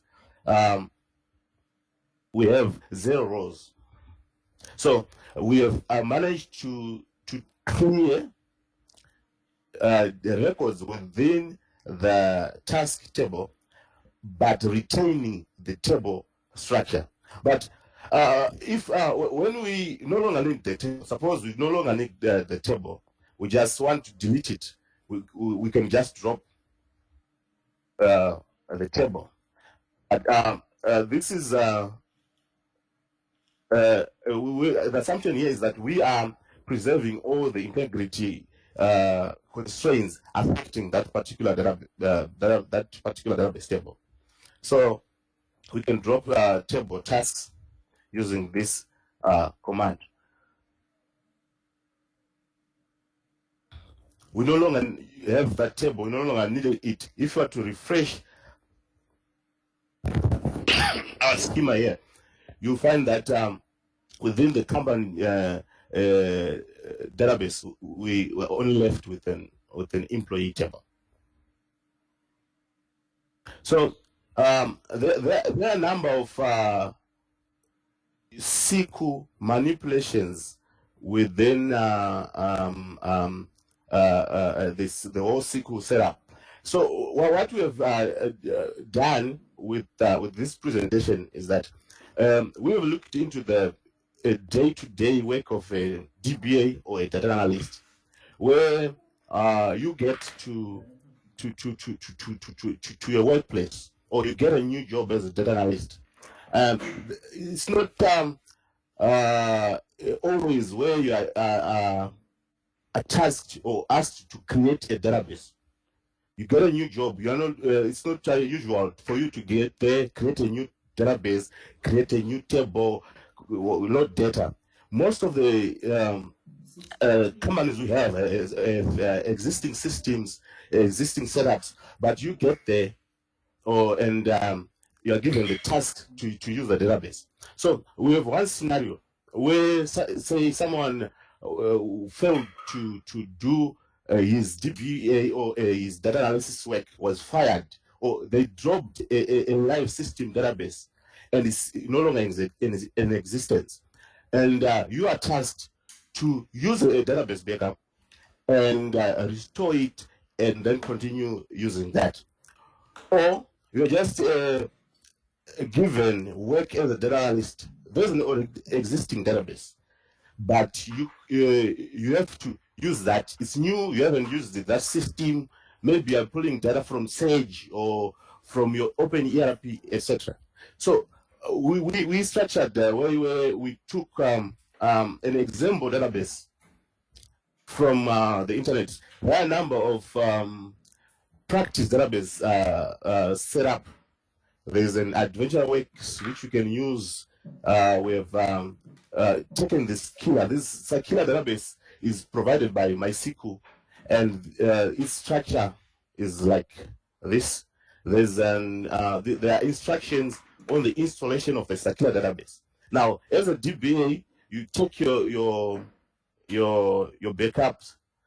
I will try to show the practical way of taking a database backup,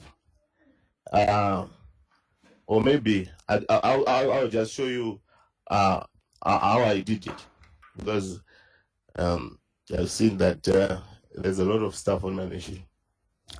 So you get the Sakila database. We will share the instructions of how to do it from the internet, and you restore on your machine, like what you did.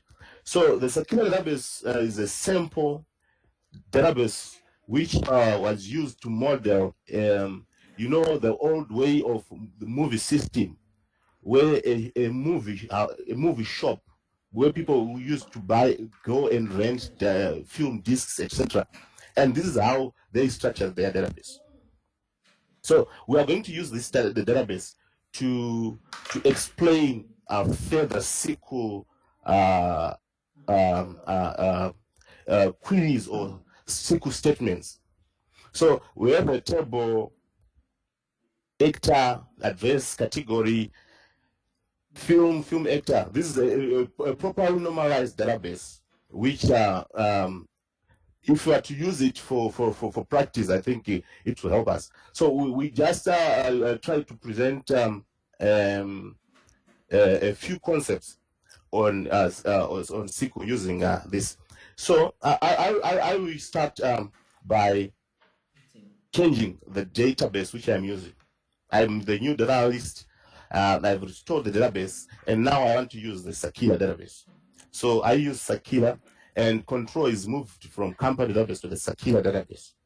And the first concept on this, we will try to use the join.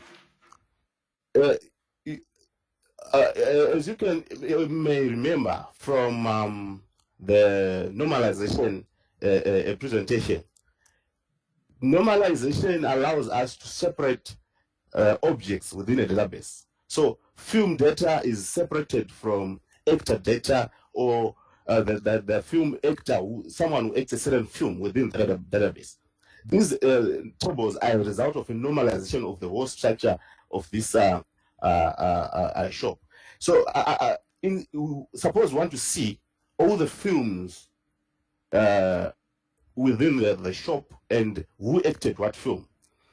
We use a database concept known as join.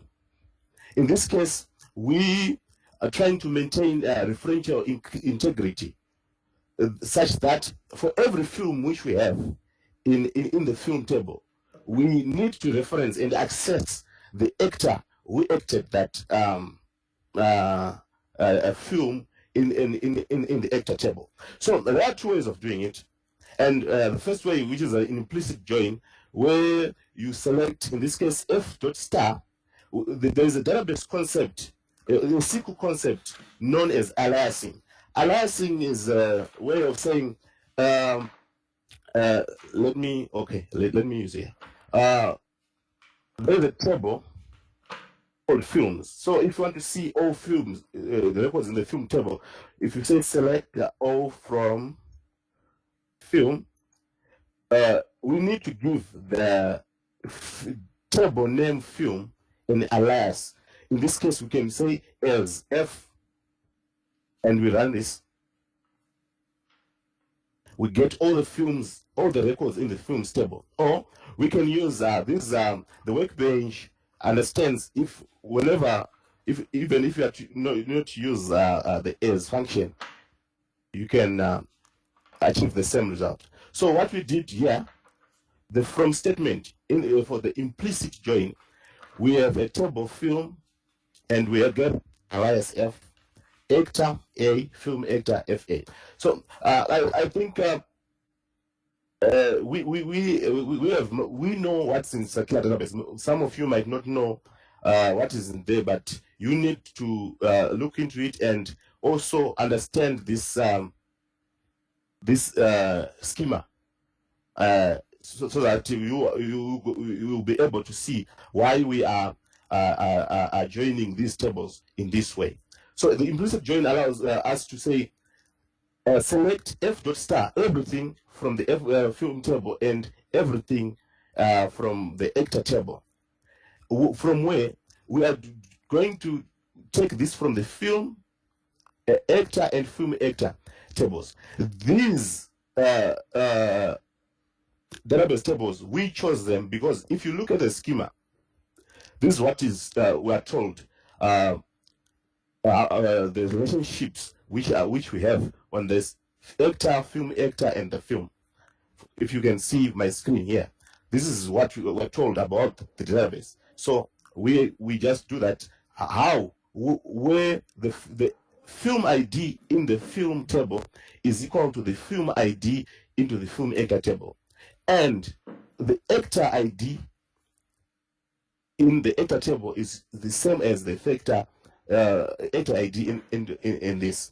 So this is an implicit join. If you are to run this, we'll get all the records. These are the, for example, record number 1 is an academic dinosaur, and who was the actor Penelope Guinness is the actor. So we now have all them this combination of film actor and film actor tables. But you may use an explicit join. I think an explicit join allows us to explicitly state what's happened, what we want to achieve. So by explicit join, we're saying we are using the join. Sorry, boss FK. How long do you think you're going to take to finish your presentation? Because I don't want my recordings to be more than 2 hours. I will try to rush and just highlight and explain a few things, but you may not rush yourself. I may actually break and then restart again so that we have 2 recordings. So I want to understand. I don't want to have 2 recordings, one of 2 hours and the other of 10 minutes. So it doesn't make sense. So if you need 15 minutes, I can just have 1 recording. All right, let me try to present this in the next 20 minutes. Yeah. All right, go ahead. Thanks. All right. So in this case, we are using the explicit join. That's where the join command, SQL command, come in. We are selecting values from certain containers, but the values or records in the containers have a certain relationship which they have imposed by the referential integrity highlighted earlier. So what do you want to do? We want to select all the films and the actors from the film table, but the source of what we want are these 3 tables. So we mention the film table and we join the film actor table. How? Using on. This is the keyword on. We are joining the film table to the film actor table on the film ID column and the film ID column in the film actor table. We also join the actor table. In this case, we used film actor table between film and the actor table, because if you look at the schema, it will show you this is the relationship. This is how the schema of the circular database is structured. So if we join in this way and we are to run this, we also see the same result. Our result something like 1,000. This is a limit. All right, let me remove the limit here and run. We have 5,462 films in this database, and the limit you are seeing being imposed by the workbench here can be implicitly explicitly mentioned here by using the limit keyword. Limit, suppose we just want to see how this data can happen. We want to see the first 5 rows. We just say limit 5. Limit 5 allows us to view only the first 5 records in from the result set. We may also want to see, say, how many records are within the film table. We use the key, the SQL keyword count function. There's a count function within. What do we want to count? We want to count everything within the film table, and if we were to run this, we get. All right. We only have 1,000 films in the film table. So your result set, as you can see from this output, count the result set. We have a count star as the column heading, but suppose we want to run this and export to Excel or whatever you want to do. You can give an alias also on table output. Like you can use your as films, or you may not use as. It works the same as explained earlier. So you see now the outset here, a heading, a human readable name called films, and we know there are 1,000 films from the film table. There's another. Thanks so much, Farai. I think these are the kind of questions that I ask in the final exam. I can ask you how many films were acted by Farai. So you run such inner joins, the explicit joins. Then there are certain questions that I also ask, like, can you explain domain integrity using this use case? And you explain using the notes that I shared with you the previous session, right? Then issues of joining explicitly, implicitly, how to count using the group by function. It's very key what is being presented by Farai Kanga, because this is your section A in the final exam. If you miss it with joins, if you miss it with normalization, if you miss it with how you define keys, if you miss it with your DDL, your DML, TCL, and DQL, I tell you, with section A, which is the major part, the biggest part of the exam, 50%, I won't make it. Especially this time around, I want people to be as practical as possible, because we're now creating students who should graduation in an education 5.0 mode. Skilled graduates who can innovate, skilled graduates who can create applications. So these are just warning shots from Farai. The bishop, is it me or you who's firing the shots? You are firing the shots. All right, all right, thanks, Bishop. So we want to demonstrate a number of issues here with this script. As you can see, it's quite long, and we try to. I'll try to do justice with this. So first, using comments, I'll comment this part. Multi-line comment is presented earlier by Connie. We just want to see a subset of results set from the querying of a database table.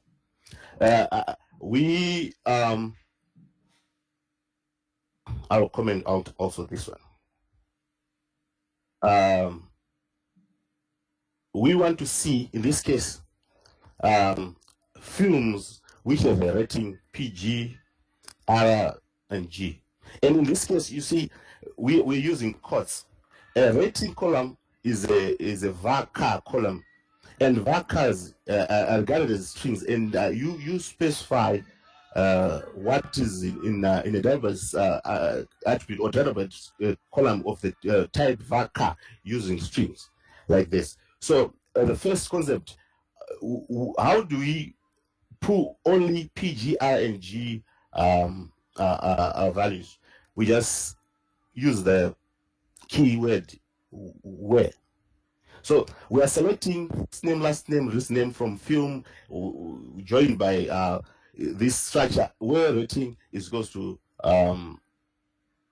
this. If you look at the film table column from here, you see there is a rating column within there. This is where this is coming from, and we can even explicitly say F. But we are now using the reference. The film actor table had a rating column, and the film table had a rating column. we then need to explicitly state that we need the rating column, values from the rating column of the film table by doing this. So if we were to run this,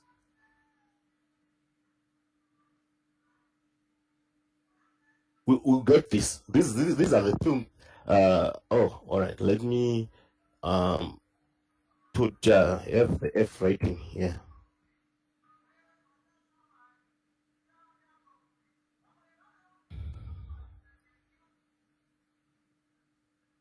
So you see the ratings. We have PG, G, PGR, G only.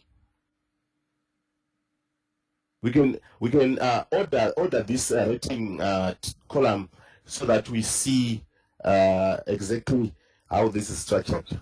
Can you also do this, Farai? Yes. Can you comment the way from where? Can you copy from from there? Can you copy that statement? No. Last go back. Where? From F dot rating. All right. Copy that's like this. And copy right. Can you comment from where? From where? Yeah. Like here. Yeah. Where the where clause? Like this. Right. Comment it. Comment. Yeah. Right. Press enter. After that, can you do where? Where for those who are lazy, you can say where F dot rating. F dot rating equals to PG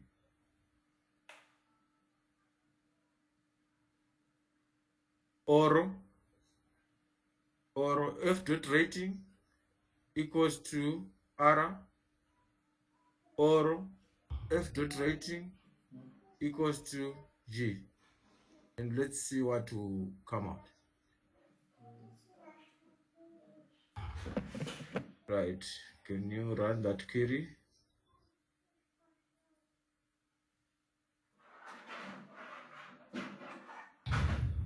How many rows were the same? It's the same number of rows. It's yeah. So can I explain this? Yes, you can explain. So what the bishop did here is that there are two ways of selecting a subset of values from within a database table column. We are saying F rating. We need everything from the film table where the rating is PG or the rating is R or the rating is G.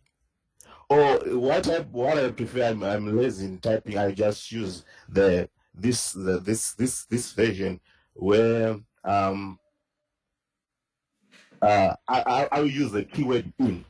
So what this in behind the scenes, I just use the O operator or keyword to select the values from the table, and so this achieves the same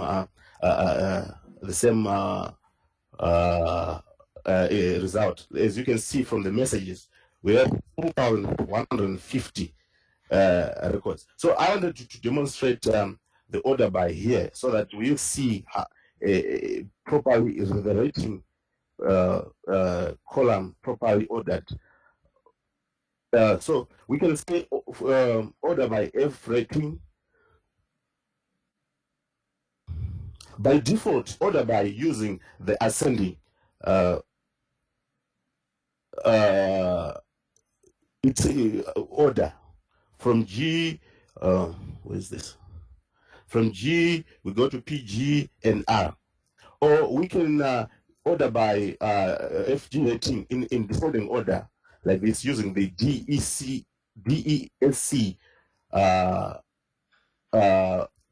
keyword. And you see from the result, we now have the results ordered by rating from the bottom going up. By bottom, I mean from your alphabet. So this is how you order your results. Now the next The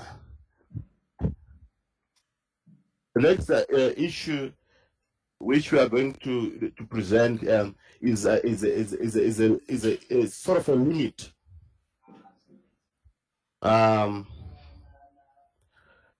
Sort of a limit.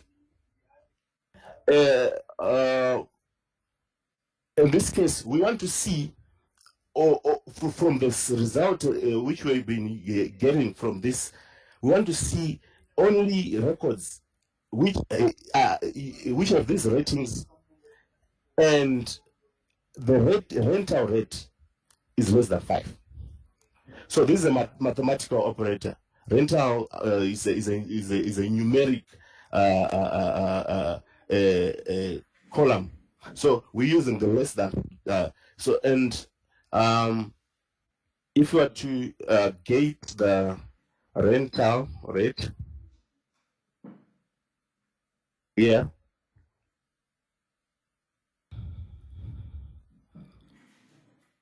you find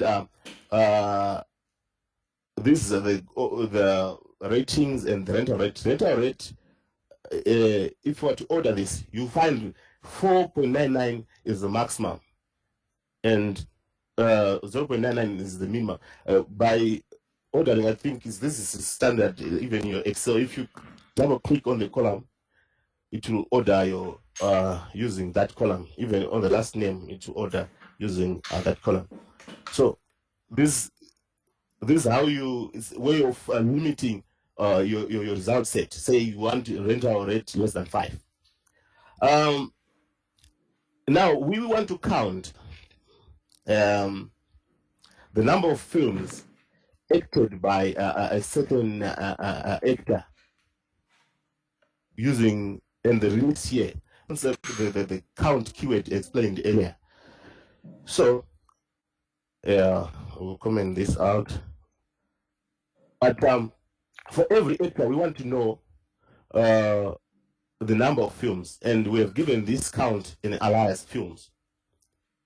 And we can only do that if we do this.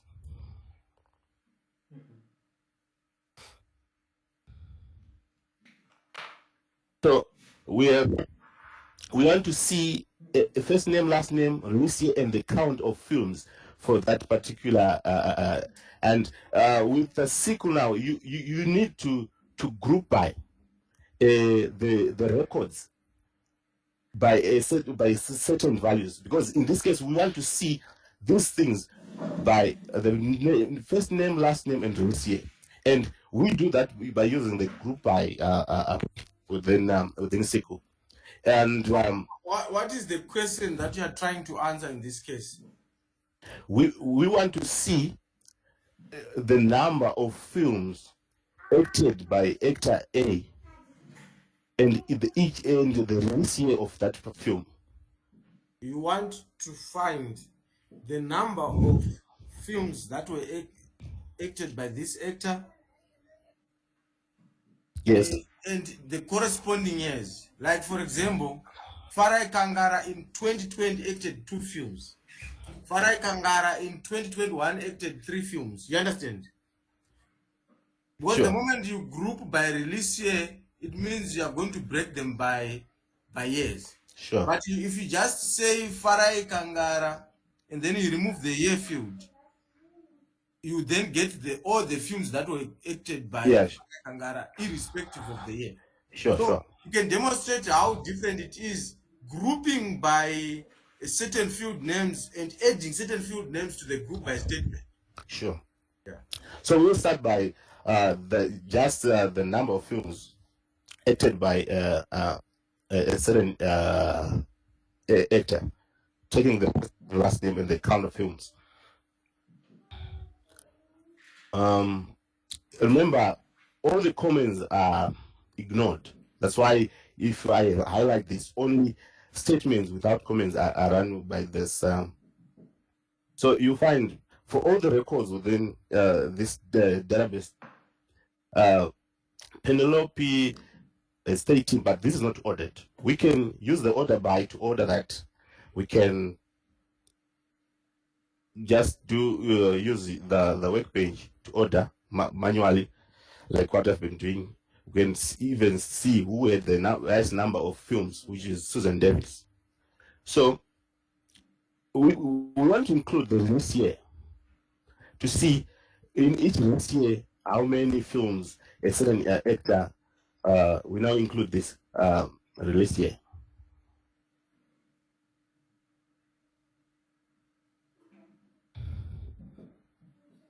And it seems we only have films released in 2006 from this database. But I think maybe I will say I will use the rating. What is this?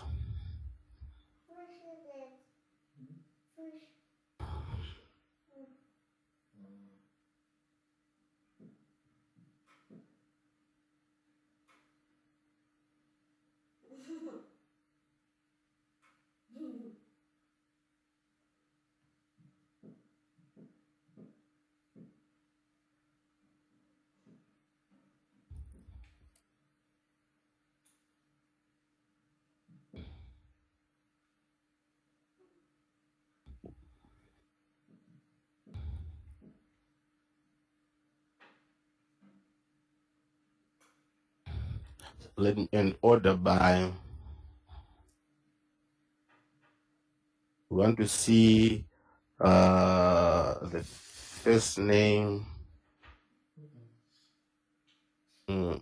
arranged by last name and the rating and the films.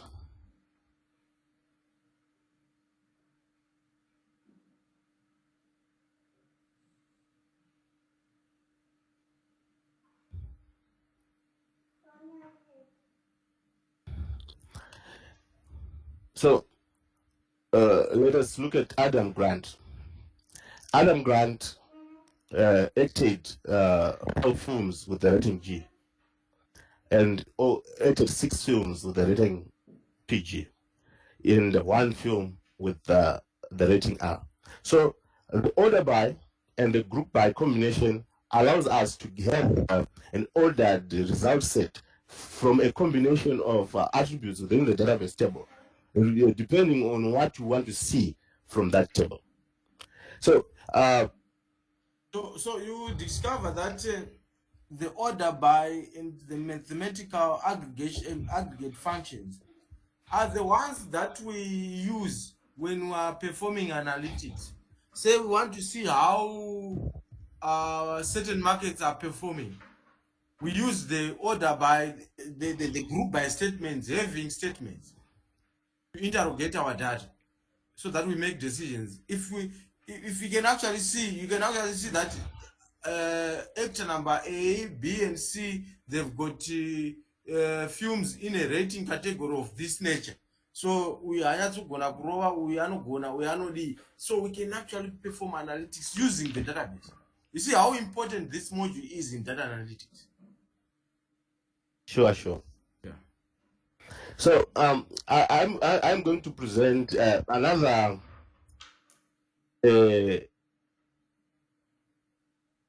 function, the having function, which allows us to filter a result set using the having. And we suppose from this result set we want to only see actors who had who acted only films less than 2, for example. So from this result set, we want to see actors who acted less than 2. It means having film is less than 2 is the same as saying having count film ID is this result here, which tells us the number of films a certain actor acted. So heavy, this can be used by these mathematical operators, less than 2 or equal to 1. So like this, and we will have this result set. And if you are to filter, you only see only these records. That's 19 people, 19 actors from this database acted only a single film. And these are the ratings for that particular film. And we can even order by, yeah, there's another way of grouping or ordering certain values within a result set. For example, if I replace this with 5 and use this here, suppose you are a lazy typer. You see, there's this way of ordering. If you look here, we were ordering by explicitly saying we want to order by first name, last name, rating, and films. But you can order by using these numbers. These numbers correspond to the arrangement of your columns and how the result set will come out. So in this case, 1 specifies the first name, 2 the last name, 3 the third. Suppose we wanted to order by films, not rating. We can say 4 here.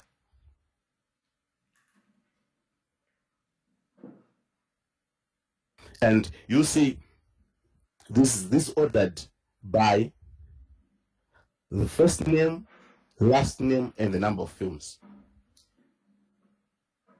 So there's an I think this will be my last section for presenting, where we introduce the winning functions. But we can have our mathematical functions, the max, mean. From example, we want to see the minimum release here and the maximum release here from all the films within this database. If we run this, we'll see that we only have films released in 2006 from this database. So there's a concept known as windowing functions within SQL, and it's common amongst the database management systems, but the way you write your SQL scripts will differ by each DBMS. So what we have here, I tried to present a number of concepts using this script. There's a MySQL function called concat, which work on string or var or string-like attributes within a database table. So what we want to do is we want to combine staff. There are staff who are working, who work in this DVD rental store. We want to combine their names, the first name of that person, and we put a space and add their last name and call that column is. Let me run this. Then I'll explain. So if you look at the output staff in the staff table, if you look at the staff table, the first name and last name are 2 different columns, but we want the result of that to be in under 1 column called staff. We use the concatenate function, and we want the payment date as the period to see how did Farai as a sales rep or as a cashier perform within a certain period, and what are the amounts, the total of all the sales which we did in that period. This is what the script is trying to tell us. So if you look at the payment date in this payments table, it's a date, but we want it to give us a human readable name we use the date format function within SQL. This is specific to my SQL, Postgres, on etc. So what we call windowing functions in SQL. So what we want to do here, we want to sum the total, the amounts. How do you want to sum the amounts? This is your mathematical sum function. You sum with your Excel, etc.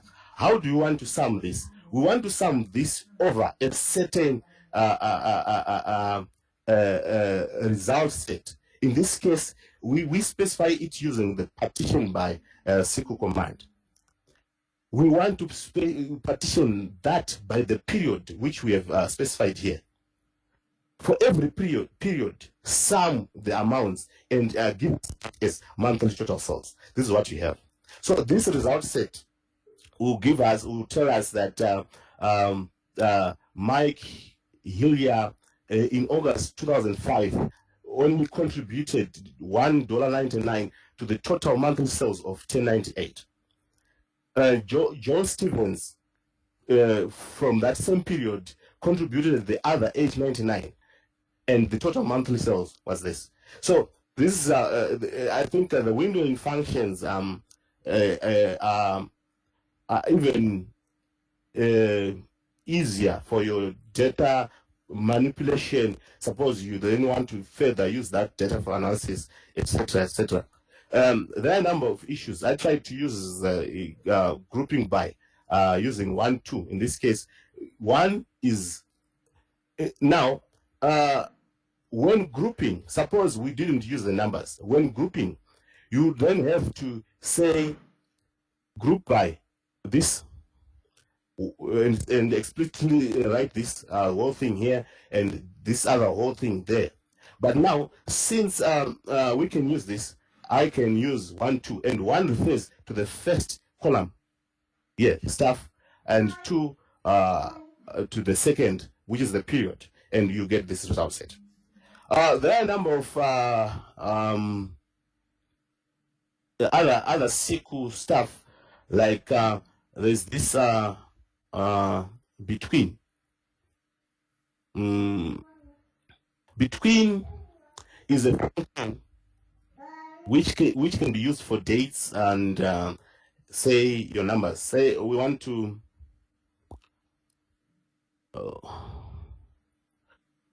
see only rental amount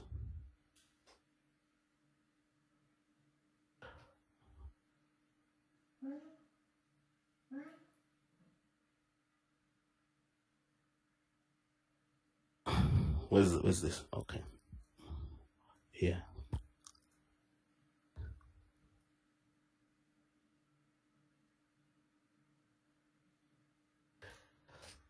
Where rental rate, say between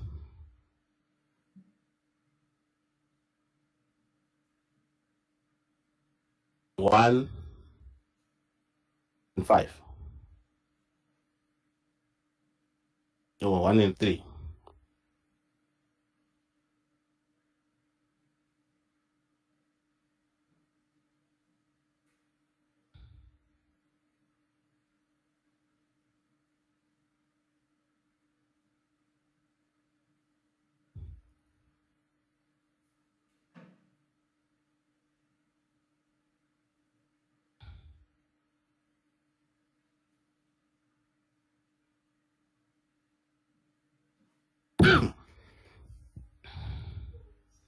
So from this result set, you can see that I only have rental rates which have only $2.99, because we don't have anything less than 1 and 2. But between is your English language between. We want rental rate which is 1, 2, and 3 only, or we can specify rental rate. This is equivalent to rental rate using your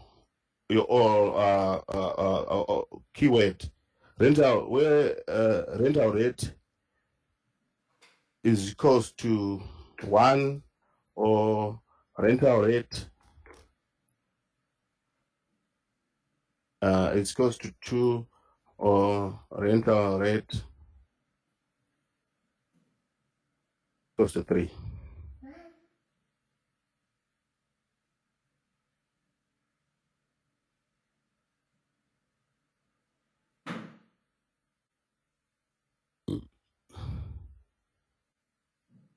Actually, Farai, rental rate is a float there, so you won't get 1, 2, and 3. All right. So you're looking for maybe less than 3, Less than equal to 3. 3 or greater than equal to 1. That's Sure. the equivalent. All right. Sure. Thanks for that, Ignatius. But I think I've explained this, and this we all have. Though this is not the exhaustive list of functions, but since I highlighted that we are going to present for the next 20 minutes, because there are issues on one other issue which we had left out is the issue of sub queries. The issue of sub queries from the employee table. Oh, I dropped. Okay, let me use the Kanban database. We no longer have a task table. A quick one will be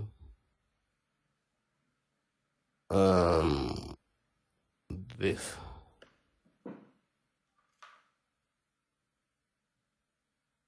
Since we have the employee table, we can create this and load tasks.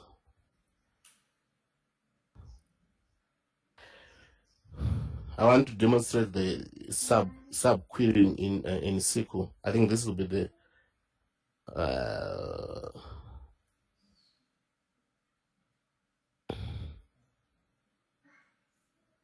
we have emp ID.